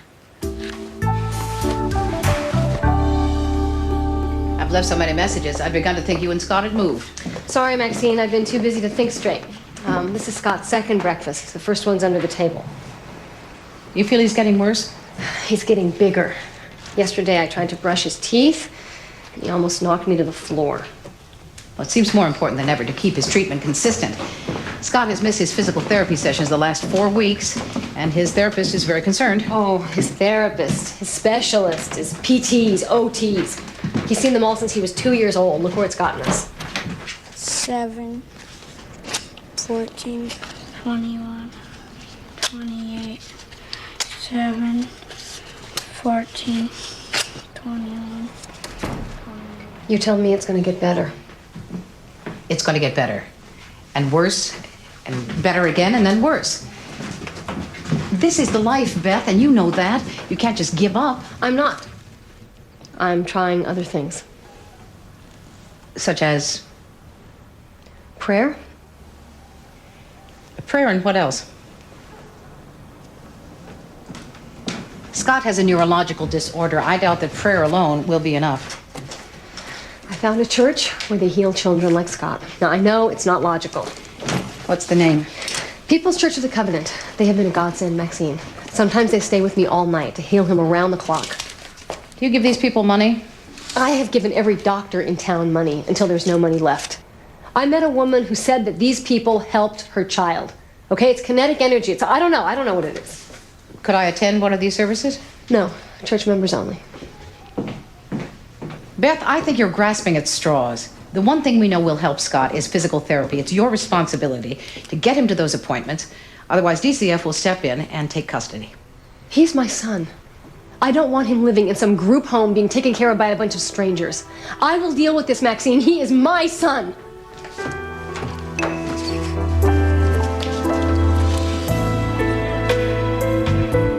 Maggie is in ICU, recovering from a heart attack.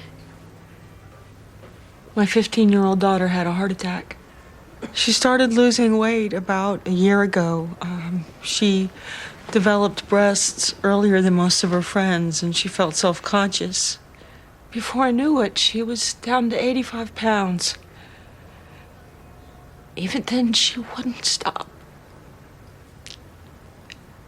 She collapsed at school and had to be hospitalized 2 months ago. Mrs. Parsons, why do you blame Nicole Phillips for your daughter's condition? She talked her into becoming anorexic. She runs a website called Pro Anna Girl. Excuse me, Pro Anna? Pro Anorexia. She believes it's the same as being a vegetarian. She teaches girls how to develop anorexia so that they'll be thin and popular. She gives instructions on how to make yourself throw up and which foods come up easiest. It's disgusting. Objection. Opinion. Sustained. Information about anorexia is available other places. How can you be sure Nicole Phillips is to blame? I checked the history on Maggie's computer. There were days when she stayed on that particular website for hours. And then there were the emails from Nicole encouraging Maggie to keep up the good work. My daughter was killing herself and you were cheering her on. Objection, Your Honor. Sustained. Miss Parsons, please do not speak to Miss Phillips directly. No further questions. Miss Hamilton? Do you monitor your daughter's internet use? I try. I don't look over her shoulder every moment or she won't want to come over to my house. Maggie lives with you part-time because you're going through a divorce, correct? Yes. Isn't it possible that because of your personal problems, you missed what was going on with Maggie, and now you're looking for someone to blame? No. Wasn't it your responsibility as her mother to see the problem before it became life-threatening? I did everything I could to make her eat. I bribes, rewards. It just got worse. Maybe by the time you were paying attention, it was too late. No further question. Teenagers would rather listen to the girl across the makeup counter or Britney Spears than their mothers. That's all, Mrs. Parsons. You've got to shut this website down. Mrs. Parsons, please. Step down.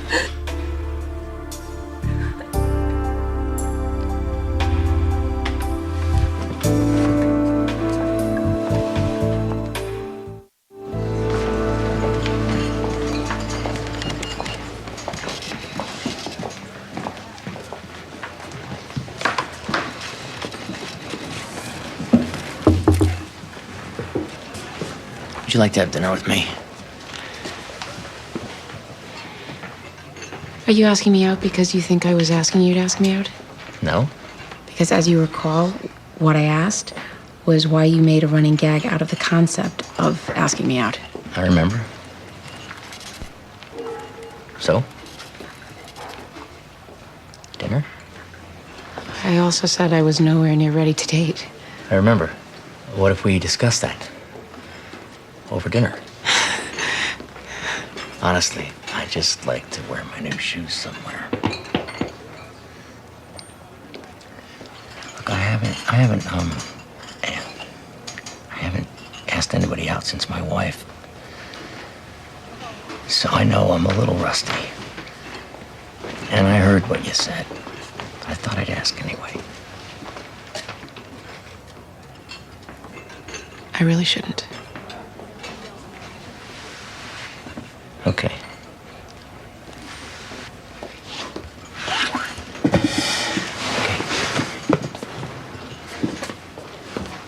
David. I didn't say no. No, you said. Yeah, I know what I said. How about Thursday night? I'll call you.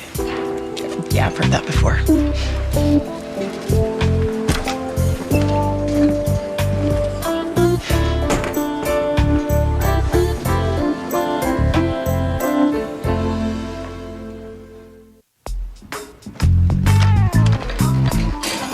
Is there any reason we're still dining al fresco?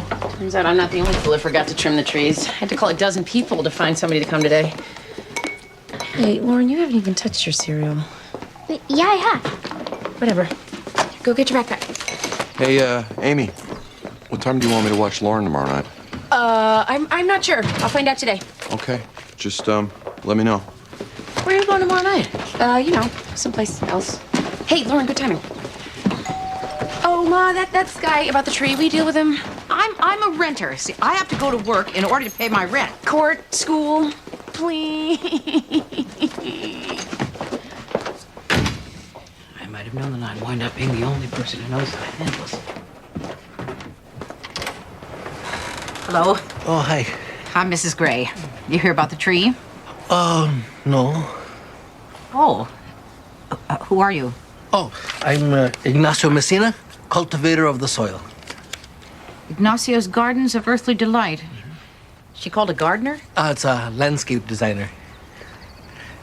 I see you're into roses. I can't believe my daughter doesn't know the difference between a tree trimmer and a gardener. It's a landscape designer.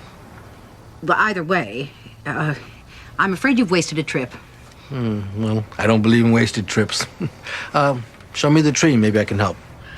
We need someone with a chainsaw, and you are a... Landscape designer. Say it with me. Landscape designer. I'm just kidding. Show me the tree. Maybe I can recommend somebody.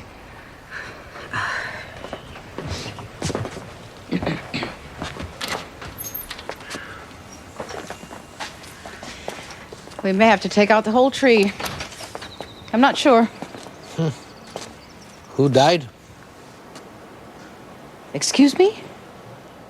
Whoever was taking care of these plants must have died.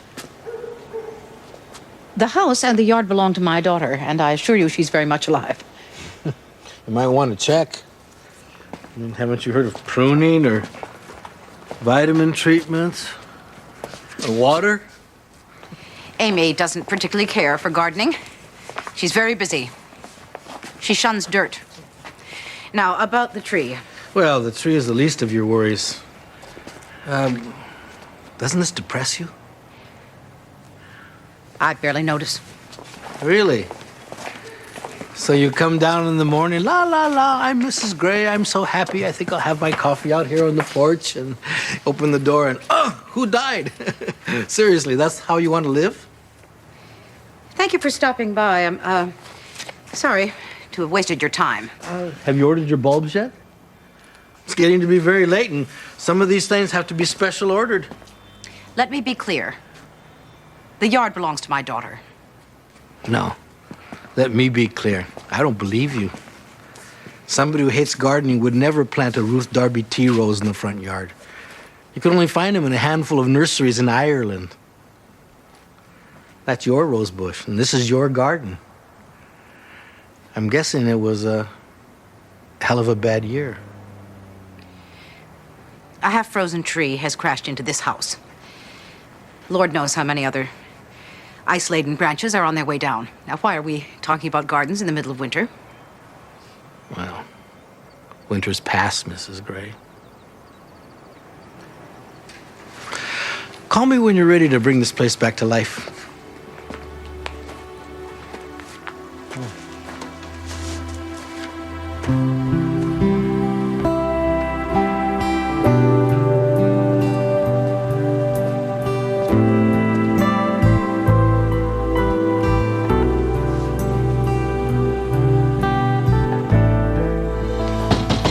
Come in.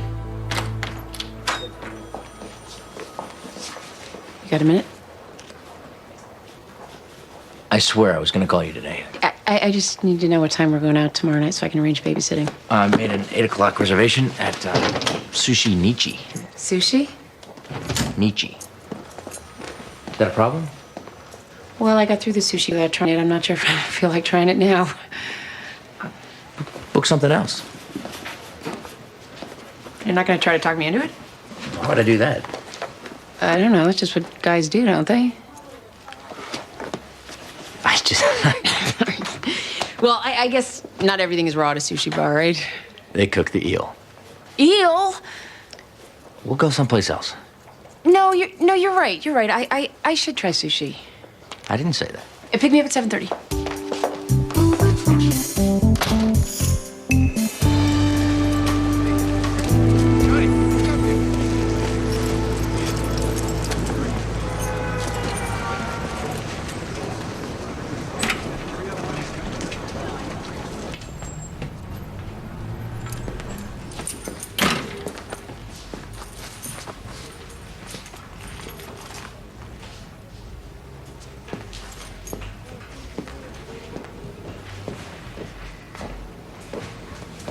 Welcome to the house of God.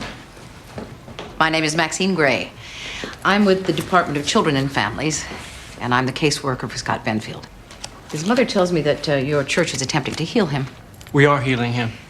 Do you mind if I ask how? Through prayer and the laying on of hands. And the tying of rope? Scott is very precious to us. We would never hurt him. I'm not here to accuse you of anything, Mr. Pastor Earl Morton. I am concerned that Beth is ignoring conventional medical treatments and placing Scott's well-being entirely in your hands.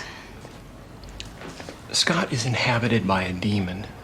It's taken away his reason, dragging him deeper and deeper into the darkness. When the demon is expelled, Scott will be cured. Scott has a severe neurological disorder. Therapy can help, but he will never be cured.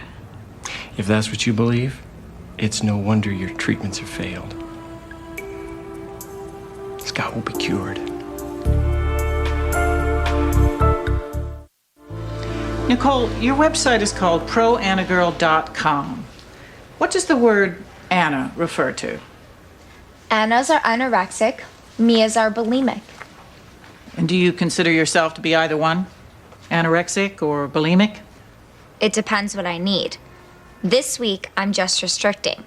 You know, eating my safe foods like sugar-free gum and hard candy. If my weight creeps up, I'll purge for a couple days. So this is behavior you can turn on or off? Absolutely. Anna is a choice, not a disease. I plan to eat like this for the rest of my life. Experts say that people who are underweight live longer. So you're practicing Anna for your health? No. I want to look good. But it's not just that. The girls I meet on the site are in a lot of pain. Food is the one thing in their lives they can control. Parents don't get that. They keep yelling at their kids to gain weight. But the more the girls starve themselves, the more powerful they feel. How old were you when you started practicing this lifestyle? 12. I'm sorry, did you say 12? Yes. I was going into junior high, and I didn't know anybody. The kids made fun of my baby fat. I wanted to crawl off and die. That's one of the reasons I started the site. I give girls a place to go and feel accepted for who they are. I teach them how to be an Anna, but to do it safely. I'm helping girls, not hurting them. Nothing further, Your Honor. Mr. Somber. This is an email you wrote Maggie Parsons, is it not? Yes? Sometimes you might get these heart things. It flutters or skips a beat. Don't panic, and whatever you do, don't tell your parents. They'll put you in the hospital and feed you through a tube, and you'll be right back where you started. How many times have you been hospitalized since you became an Anna? I don't know. 6 or 7? Because of heart things. My heart beats really fast naturally. Sometimes I can't get my breath. Have doctors told you that these anomalies are caused by your eating disorder and could kill you? They were just trying to scare me. Well, wouldn't it have been prudent to at least pass on that information to Maggie Parsons? Let's face it, you're not a doctor or a scientist. You're 15. I'm not hurting anybody. Excuse me, Ms. Phillips. Your Honor, Maggie Parsons' doctors have given permission for her to testify. Objection. We won't agree to the state reopening its case. Well, in fairness, Miss Hamilton, Maggie Parsons was always on the witness list. She was just too fragile when the prosecution was presenting its case. What do you feel about this? Do you think your daughter's well enough to testify? She can speak. I would like her to have that chance. I want the court to see how sick she is.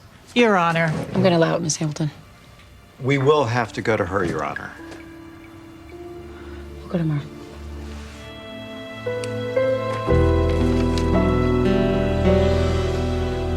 At that point, little Walt will be presented, and I will address the family by saying, do you renounce the spiritual forces of wickedness, reject the evil powers of this world, and repent of your sin? Wow.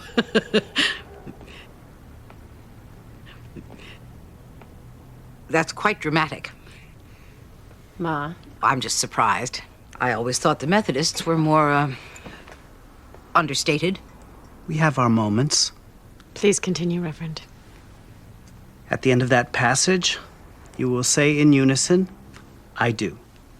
I do. And then I will ask, will you nurture Walt in Christ's holy church, that by your teaching and example, he may be guided to accept God's grace for himself, to profess his faith openly? Could I stop you right there? Mother, this is the ceremony that Jillian and I have chosen. I understand that, Peter. But wouldn't it be better if we pledged to help Walt become a kind person, a tolerant person, something that we might actually be able to do? Well, I'm afraid it doesn't work that way, Mrs. Gray. Mom, can I talk to you for a minute? I'll be right back. What are you doing? Just suck it up and say the thing. It's hypocritical. Who cares? You're upsetting Jillian, which is upsetting Peter. And by the way, we did this little number at Ned's christening. You didn't say a word. The world has become a little more real to me since then. There is power in ritual. I would like to get the ritual right. Wickedness and evil. I feel as if I'm in an exorcism. I know what this is about, Maxine. It has nothing to do with the wording of the ceremony. You're punishing me because I left your son. Jillian, no one. No. I apologize. I will see you at the church on Friday night, whether or not the Gray family chooses to participate. Thanks so much, Mother. Why couldn't you just say what she wanted you to say? It's all meaningless crapola anyway. But very, very moving.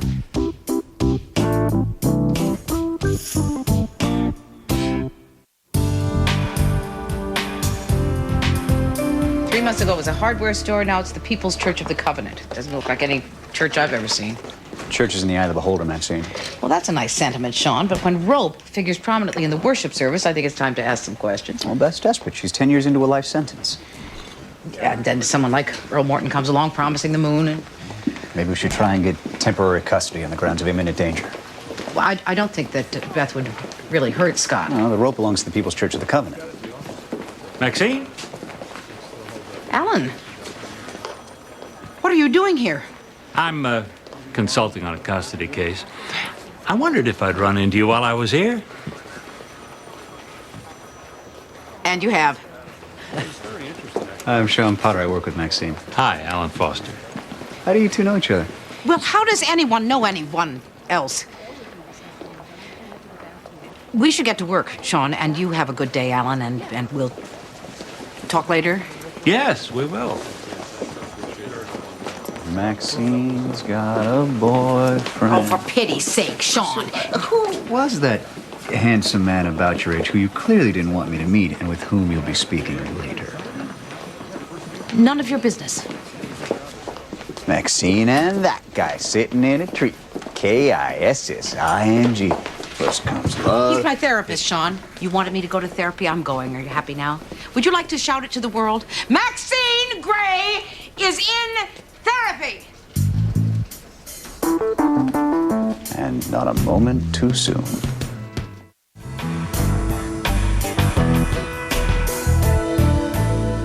Maggie, I know this is very difficult for you. You don't have to speak if you're not up to it.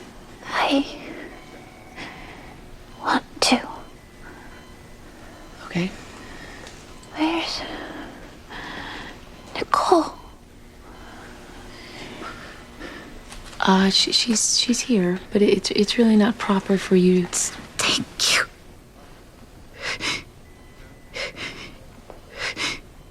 You help me so much.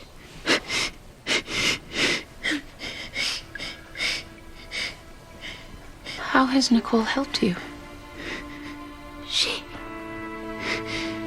understands. I've got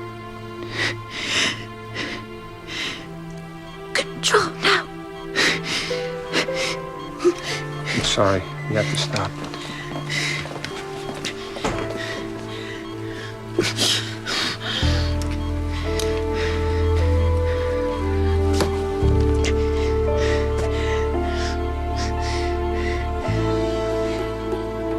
I think I'm a terrible mother. My daughter, Amy, recently dispatched almost husband number 2. Peter's wife kicked him out. Vincent's wife left him. What did these 3 people have in common? Your DNA? Perhaps I set a bad example. I'm hard on people. I don't suffer fools. And your children married fools? No. Well, yes. Jillian says I'm punishing her because she left my son. She may be right. I was never very fond of Vincent's wife. And I could have been nicer to Stu. So you're responsible for everything, therefore all-powerful? I'm trying to accept responsibility. You're trying to make yourself important in your children's lives, which tells me you don't feel important at all. Oh, I see what we're doing here. This is where I say, I'm getting old. My children don't need me. I'm scared of staring down the void that is the rest of my rapidly shrinking life. Well, this very well may be the winter of my discontent, but winters pass.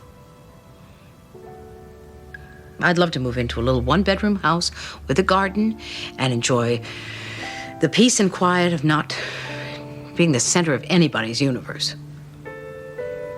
Why don't you?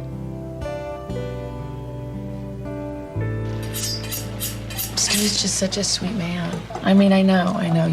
You see him as a shark, but he was really trying not to be that, and I stomped all over his heart. What kind of a person does that? What? Can we talk about something other than what a bad person you are for dumping Stu? Oh? I didn't realize certain topics were off limits. It's just that I think we've exhausted that topic. Oh, yeah? What are you, the conversation referee? You got a timer on me? I'm sorry.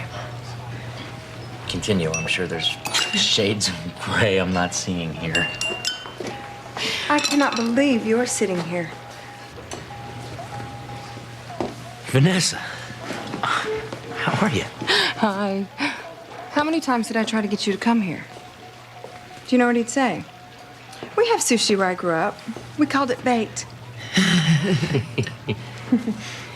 Vanessa Jordan, Amy Gray. Hi. Hello. So how are you? I'm all right. That's good. I should let you get back. It was nice meeting you.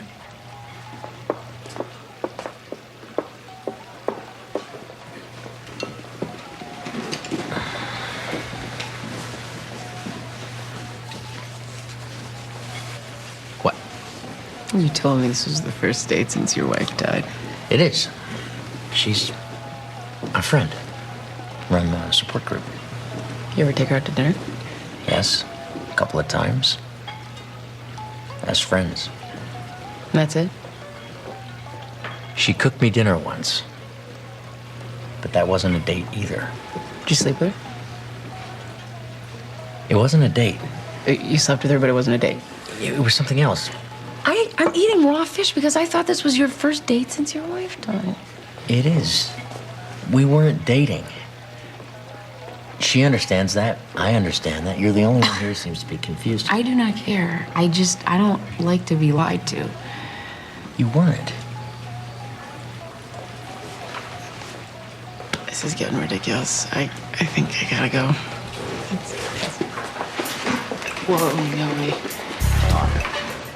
Sushi. Yeah. Where's the bathroom? This way. Excuse us.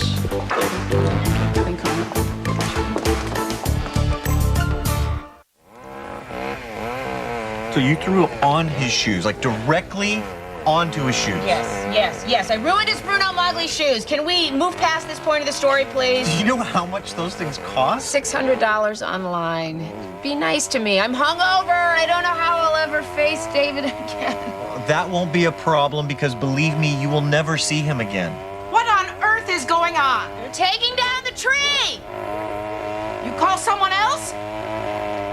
Why would I do that?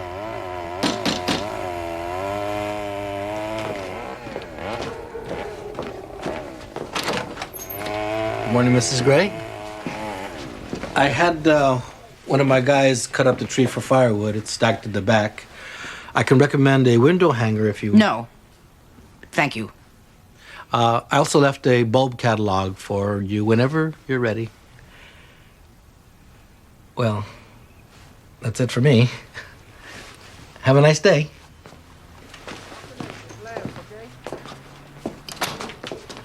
Why were you mean to the gardener? He's a landscape designer, Amy. Try and get it right, for heaven's sake. Well, see you all at the christening. Don't be late and don't be difficult. I need Jillian to be in a good mood. You came to the right family. I'm going to ask her about moving back in. Oh, Peter, you think that's such a good idea? I mean, the christening is such a big deal. Why not let that go well and then discuss reconciling at another time? We'll be holding our baby and making promises about how we're going to raise him together. There'll never be a better time.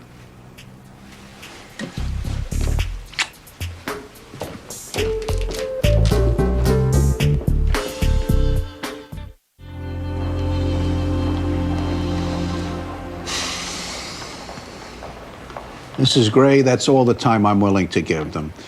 If I've read correctly, you feel that Scott Benfield is in imminent danger because of his mother's involvement with the People's Church of the Covenant? Yes, Your Honor. And I'm frankly surprised this mother did not choose to come to this hearing and fight for her child. Obviously, she doesn't care. I, with respect, would not say that, Your Honor. She's exhausted. She's frightened that she will never have a normal child, but she'd do anything to help him. Except show up to court. She knew you would be here. Yes, Your Honor, she did. Oh, my. Your Honor, I need to leave.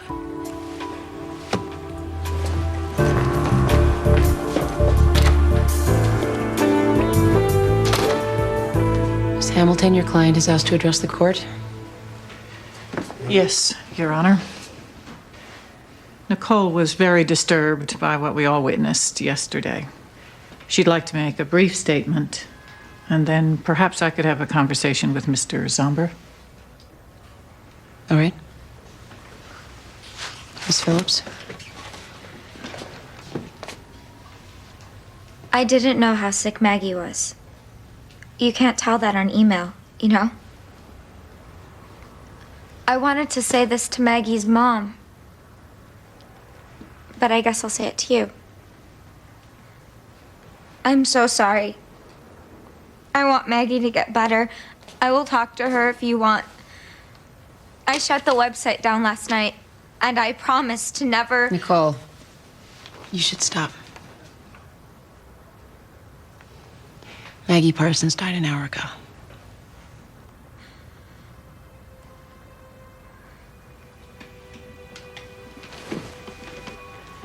Mr.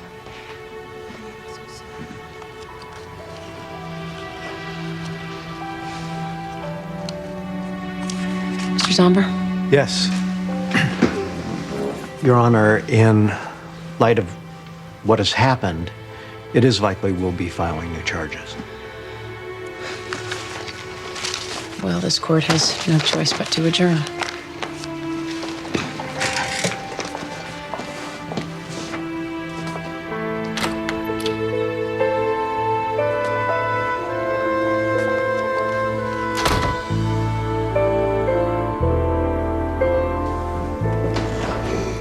Mom! Hey, sweetie. Hey, you know, the last 3 mornings you haven't eaten breakfast, is that because you weren't hungry or because you have an insane notion that you're fat? I haven't been hungry. Why? Do you think I'm fat? No. Oh, no. No, and I'm not saying that you should eat, or that you shouldn't. In fact, we never had this conversation. Hey, or find anybody's shoes today? Bite me. Ooh, touchy. I'm guessing he didn't defy the odds and call. Bite me twice. Amy, do you have any idea where your mother is? I thought she'd beat me here. Well, she didn't. We're about to start. She's not answering her cell, but I'm sure she's on her way. I said to her 7:30 sharp. She's only a couple minutes late. Who's that? I have no idea. Oh, that's Jeff Hills, a friend of mine. I don't know him. No, but I do. He works at Children's Book World. You brought a date to Walt's christening? No. What is the matter with you?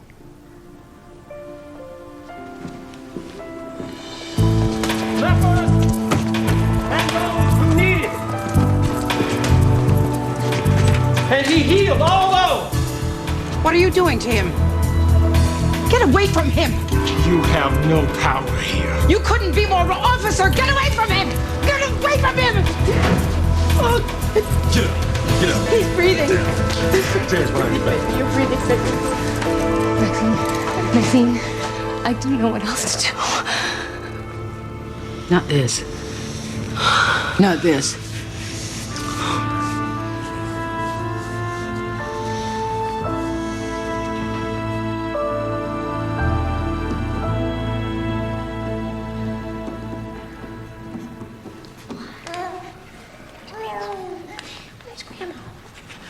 I didn't think of it as a date. I am not close to my family. When we got married, I got absorbed into yours, and that's a good thing, and I appreciate it. But I guess this time, I just wanted there to be one person here who knew only me. Can't you understand that? Have you forgotten how to tell time? We specifically said 7:30. I'm sorry, Peter. I had to take a child to the hospital. Oh, and no one else could drive? I told you how important this was. Here, it's okay. It's okay. Is that blood? We can start now. No, I don't think we should. No, it's all right. I think we should wait a half an hour. Maybe do it another time. That's not for you to say, Amy. We can wait a few we minutes. have waited. Why do you always take their side? I don't. Let's begin. Who will be holding Walt for the blessing? Maybe Jillian's date should do it. Can you try and be civil? This is supposed to be a joyous event. Oh, well, you ruined any chance of that, didn't you? Why didn't you just tell me you were leaving for good instead of ambushing me like this? Did you listen to a word that I said before? You know what? Never mind. We're all pretending here. Come on, Ned. We're going to the car. You're calling it off? Jillian? Jillian? Jillian! Why are you mad at Daddy? I don't want to go.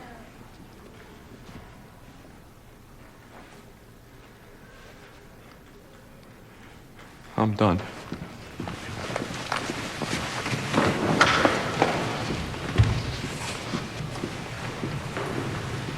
We should probably reschedule.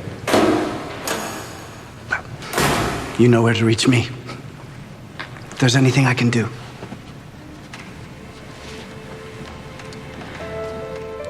Let's go.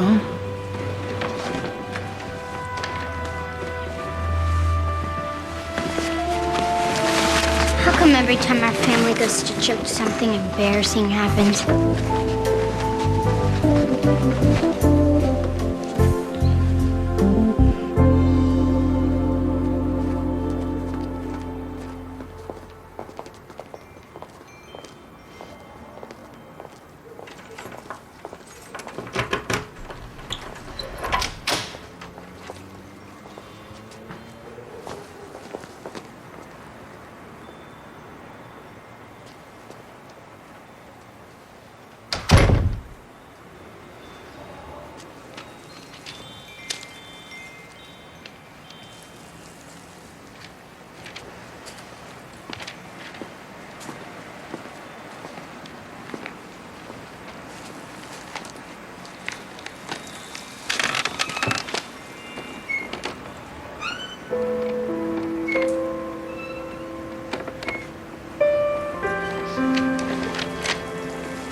আচ্ছা আপনি ওই দিন আপনার আম্মার সামনে আমার লগে এরকম ব্যবহার করছেন কেন?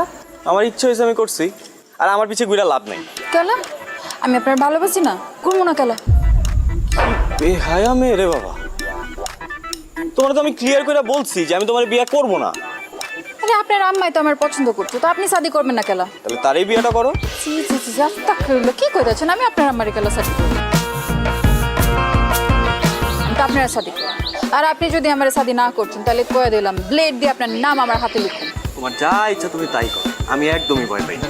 আগের বার মাইনে নিছি, খেলা ছিল দেখা, এটা খেলা না, এটা আমার জীবন। আমি জীবন নিয়ে ছেলে খেলা করতে পারবো না। আমি হাঁচা হাঁচা কইতেছি, আমি কিন্তু ব্লেড দিয়ে হাতে পায়ে গলায় মুখে সব জায়গায় যেখানে ইচ্ছা সেখানে লেখো, ইংরেজি বাংলা ফার্সি যেটাতে পারো সেটাতেই লেখো, আমার কিচ্ছু যায় আসে না। আপনার আমি শেষবারের মতো কইতেছি, আপনারা আর বেশি সময় দিব না, শুধুমাত্র 12 ঘন্টা সময় দিলাম। এই 12 ঘন্টার মধ্যে আপনি আপনার মত বদলাইবেন, নাহলে কইলাম আমি হাঁচায় ব্লেড দিয়ে আপনার নাম লিখে ফেলাম, আমার কেউ আটকাইতে পারবো না।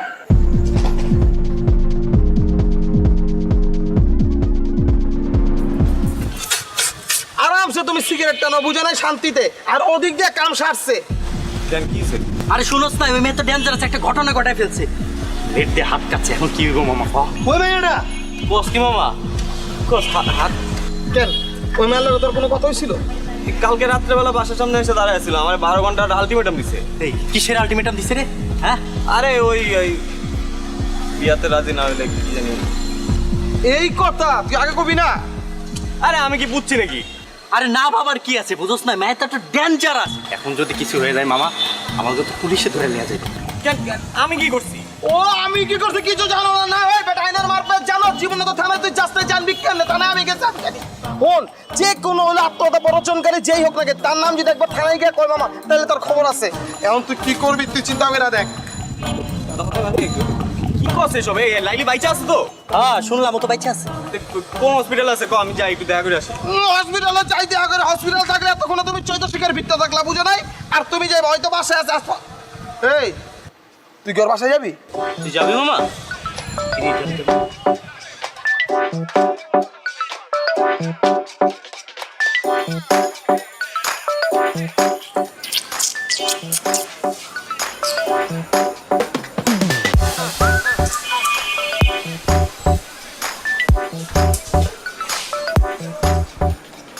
হায় রে খোদা, তুমি আইছো। আমি জানতাম তুমি আইবা। আমি লাইলে রে কইছি তুমি আসবা। চ্যাংরা হও আর রক্ত গরম হও, মানুষ তো। তোমার মনের ভিতরে সেই প্রেমটা আছে। আচ্ছা আমি লাইলির সাথে একটু দেখা করবো। লাইলির সাথে দেখা করবা? কেমন আছে ও? আছে বাবা, আসো আসো, তোমার আমি একটু দেখা করাতে আসো।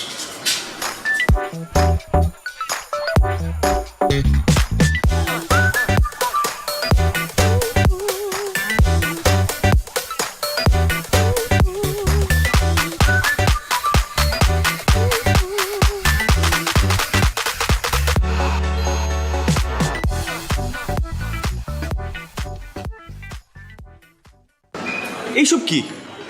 প্লেট দিয়ে তোমার নাম লিখছি, বানান ঠিক আছে? একদম ঠিক আছে। কিন্তু কি বলো বাইক না, ভালো হয়েছে না? আমি কিন্তু লাইলিতে কইছিলাম যে লাইলি ছবি তুইলা ওরা পাঠাই দে। ভাই কইছে যে না, কিছু জিনিস আছে এগুলো ছবি তুলে পাঠালে সঠিকভাবে দেখা যায় না, সামনাসামনি দেখতে হয়। এর লেগে তো এতক্ষণ ধরে তোমার জন্য অপেক্ষা করতেছি। এইসব পাগলামির কোনো মানে আছে? আছে না, তোমার আমি শাদি করব, তুমি আমার শাদি করবা, করবা না? এই তুমি কি আমার বলদ পাইছো? বলদ এই পাশে দাঁড়ানো লোকটার মতো। নিলে তুমি আমার মামার নিয়ে কি করতেছো? আমি বলবো তুমি শুনবা। মানে এই যদি তোমার হাত কাটার নমুনা হয়, হ্যাঁ আমি জানলে আমি জীবনেও আসতাম না। আর যদি হাত সত্যি সত্যি কাটতাও তাও আসতাম না, কোনো লাভই হতো না। আমি তোমারে বিয়ে করব না। তোমার মতো মেয়ের সাথে শুধুমাত্র মজা নেওয়া যায়, বাড়ির বউ করা যায় না। তোমার মধ্যে ওই রকম কোনো এলিমেন্টই নাই। তুমি একটু বেশি বেশি করতেছো না? এই মাঝখান দিয়ে ঢুকে গেলেন? হ্যাঁ সাদে কি আপনার মাইনছে হাবলু কয়? এর লেগে আপনার হাবলু কয়। কারণ ঢুকছেন যখন, তখন আমারে না বুঝায় আপনার এই ড্রামাবাজ ভাগ্নিরা বুঝান। আমি ওরে বিয়ে করব না, আমি মরে গেলে ওরে বিয়ে করব না। মানে নিজের তো কোনো মান সম্মান নাই, পরিবারের মান সম্মানটা যদি খোয়াইতে না চাও তাহলে এসব বন্ধ করো। সবার সামনে অপমান করবো নাহলে। থাক ভাগ্নি, তুই কষ্ট পাইস না। হয় তোরা বুঝতে পারে নাই, আর যেদিন বুঝতে পারবো ওই কান্দা বুক চাপলাইব, তখন বুঝবো যে কি জিনিস হারাইছি। তুই কান্দিস না ভাগ্নি, একদম কান্দিস না। তুই থাক, আমি আইতাছি, দেখতেছি।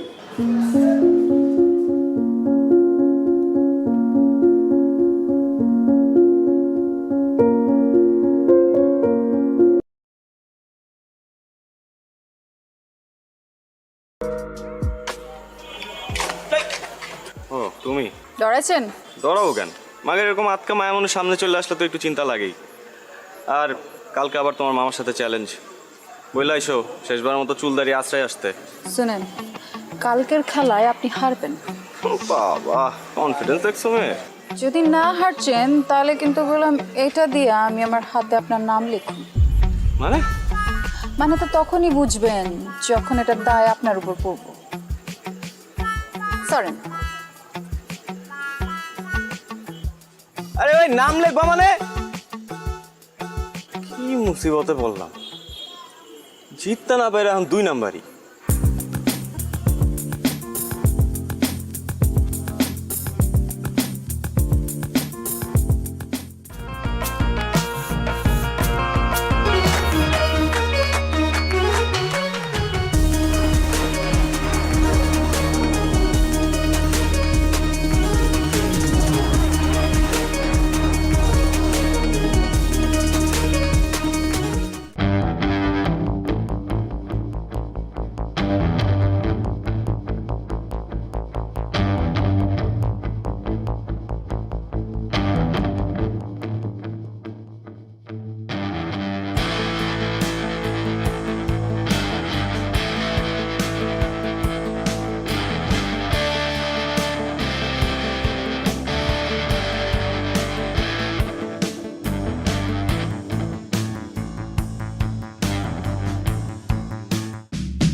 এই কি করতেছ?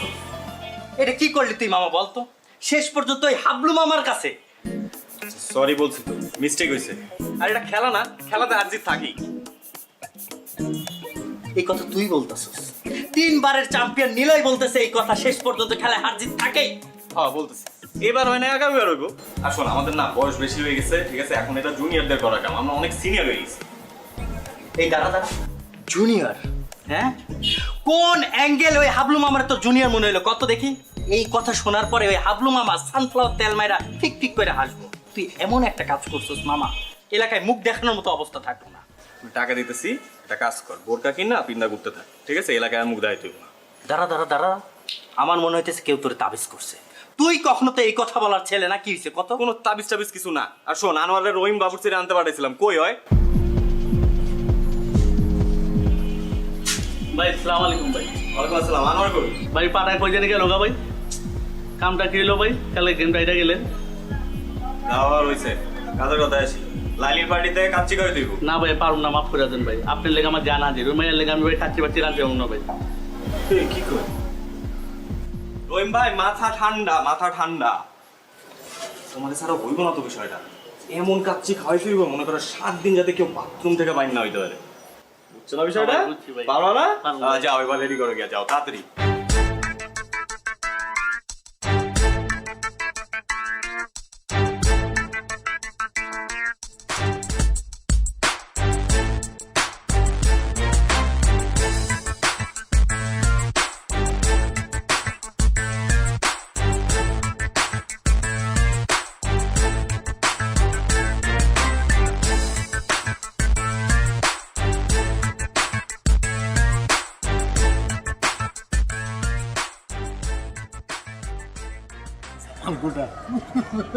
একটু বড় খবর হইব।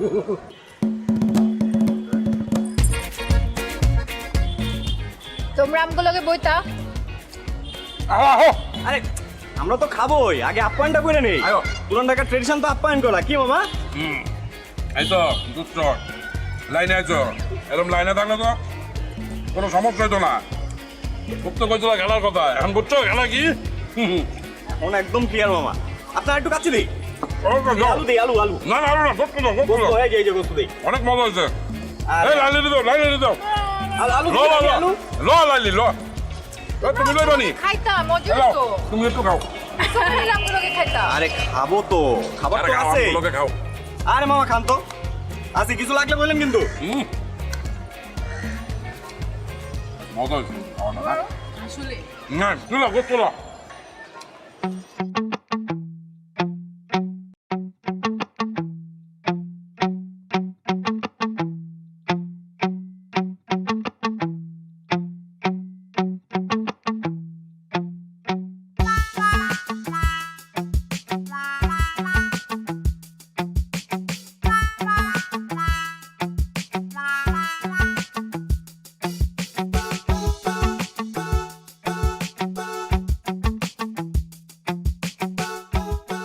এইবার লইয়া কয়বার হয়েছে?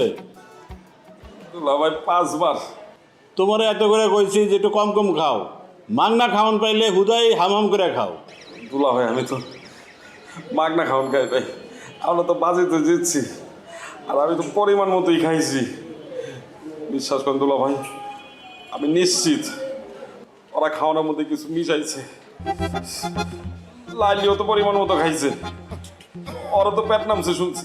হ্যাঁ, মানুষের খায় কাম নাই, তোমার খাওয়ানোর লোকে কিছু মিলাইছে। ভাই আপনি জানেন না, ওরা অনেক ডেঞ্জারাস, অনেক ডেঞ্জারাস দুলা ভাই। ওরা প্রত্যেকটা ধরে ধরে ফাঁসি দেওয়া উচিত দুলা ভাই। আমি খালি একটু সোজা হয়ে দাঁড়াইলই, তারপর দেখেন আমি রাজপথে নামবো, রাজপথে নামবো, আমি আন্দোলন করবো মগো ফাঁসির লিগা। যাও যাও, তুমি তোমার কামে যাও, আমি তোমার লেগে কেড়ে বয়ে থাকো। আপনি একটু বল ভাই।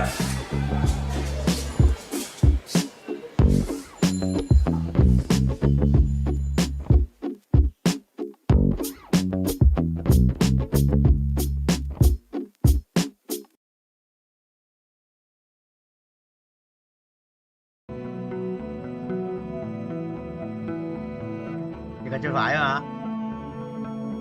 Thế à, không còn chụp phản được, vẫn cái mũi tên đấy, 2 mũi tên là được. Đấy.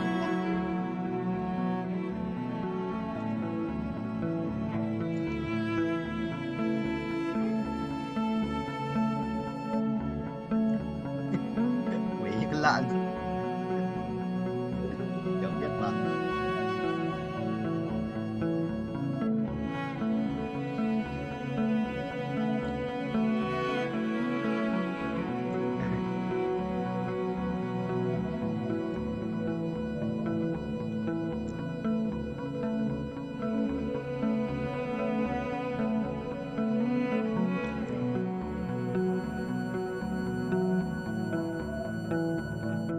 Đó là 200 củ cá, 220 củ.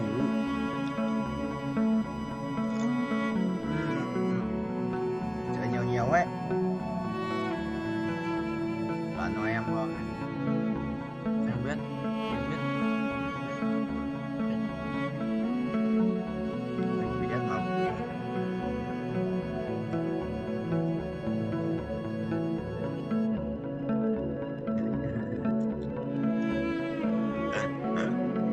Được luôn không? À.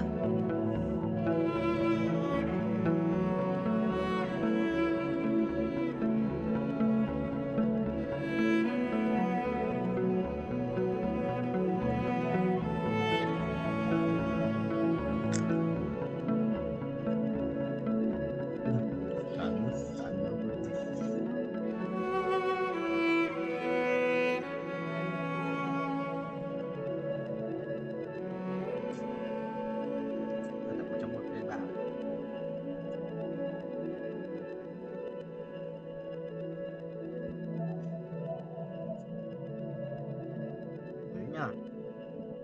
Đừng ngủ à? Hóa ra khổng lồ à? Có lẽ khổng lồ à? À, món.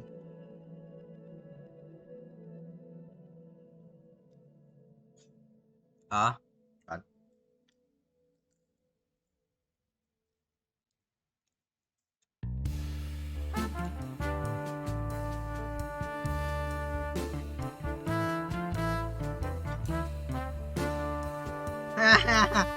Cái thằng này cần thắng tao ấy. Tao lắp thêm cái áo choàng bóng túi cho con Kha Zik 2 đây là thắng.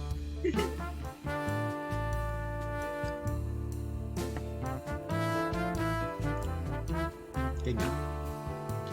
Kinh đấy, kinh đấy.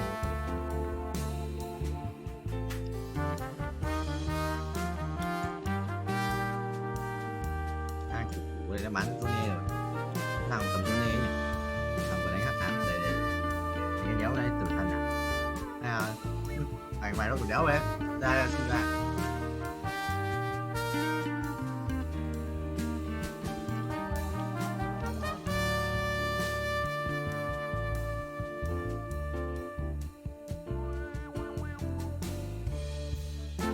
Đây nó lên đồ gì nhỉ?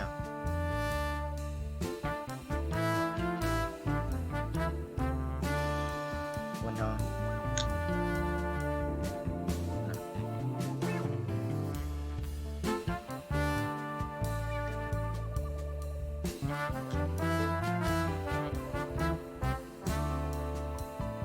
Đây nó lên đồ mặc gì nhỉ? Đấy, xem tối vàng là nó đấu hoặc là loại tinh thần. Ám.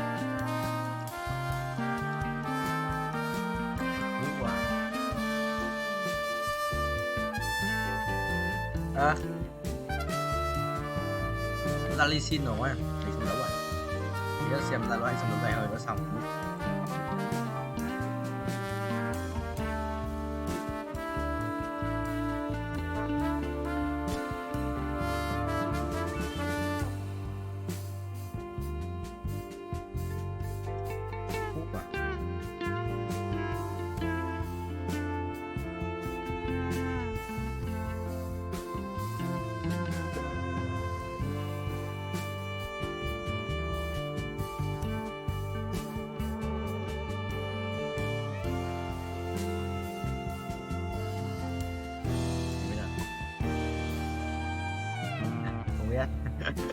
Được chưa?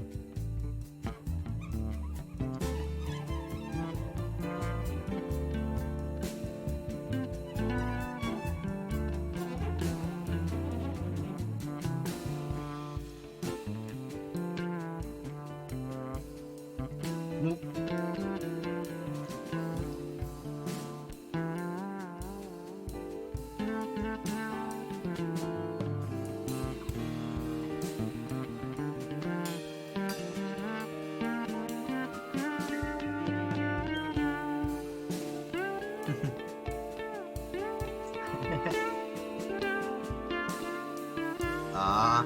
Nhưng mà cơm tù là cường nhìn ngon đét mà, cơm ngon đét. Đây. Đó. Cơm nhìn đét với quyết cơm của tao chỉ rách hơn nhiều. Cơm của tao chỉ rác hơn nhiều. Anh thì cơm rác rưởi và cơm nó còn cho cái thuốc B1 và cho đỡ đi ấy em. Đó, cho một canh ấy. Déo. Nó cho anh cái B1 một canh déo dở luật thể một nhà. Déo dở luật thể. Ai à? Đồ dịch dạ. Rồi. Thôi anh tử thần. Dạ. Wow. Thôi anh phải đánh hắc áo rồi. Tôi nhận rút đi xin nhá. Bye bye.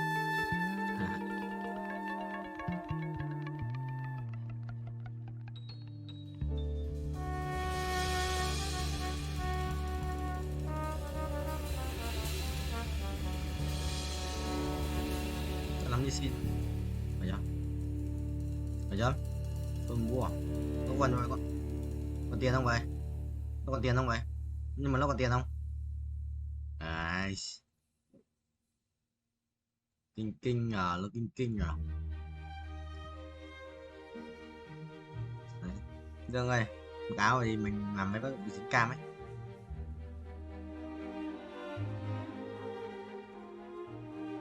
Cả đóng thì đóng cửa bật điều hòa đi.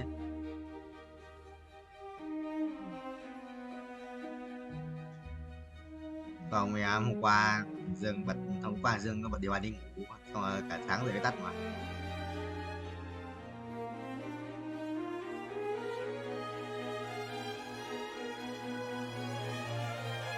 Đây là một ăn xịn hơn, hoặc là trong vài vòng tiếp theo thêm vàng à. Gấp đôi là tất cả lợi tức là 10. Tôi nhớ nhận được con xích được không đúng không?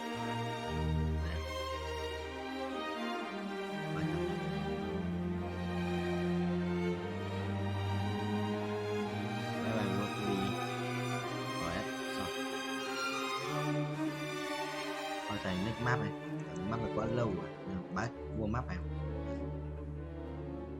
map cuối cho nó farm.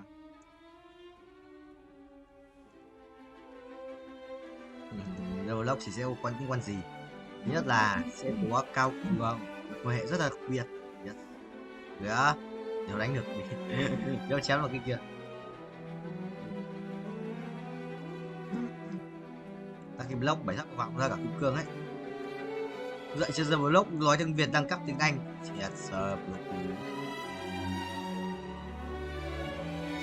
là bọn nó cài nhằm kích sắt.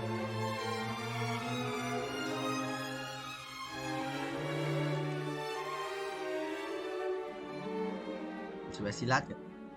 Chú bé xí lát trực kiếm mút kìa. Mất rồi.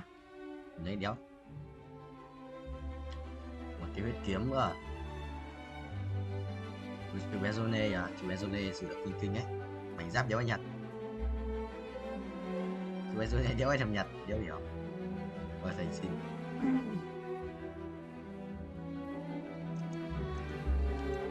Vâng rồi. Bây giờ nó mới sẽ ra hàng sống. Yeah. 12 ạ. Hiểu. Bây giờ bắt đầu đi. 4 giờ anh tắt xong anh đi. 3 tiếng, quay được 3 tiếng. Có về quê ở đâu? Giờ quê thành hóa thành xác chết anh chịu. Anh vào bao, anh bị nhét vào bao anh mua đấy. Đóng lắp quan tài gì. Dạ viết nhưng mà dấu Rick 2.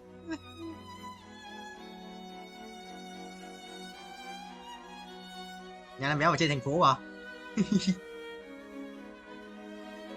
Yeah.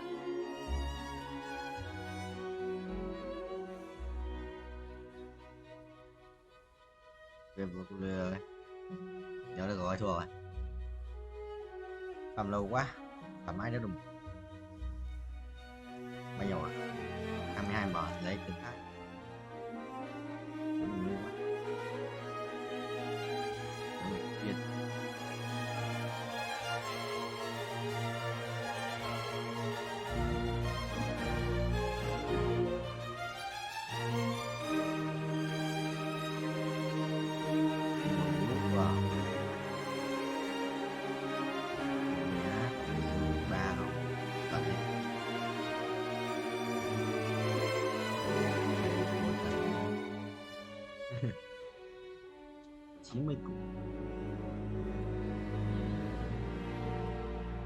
nóng quá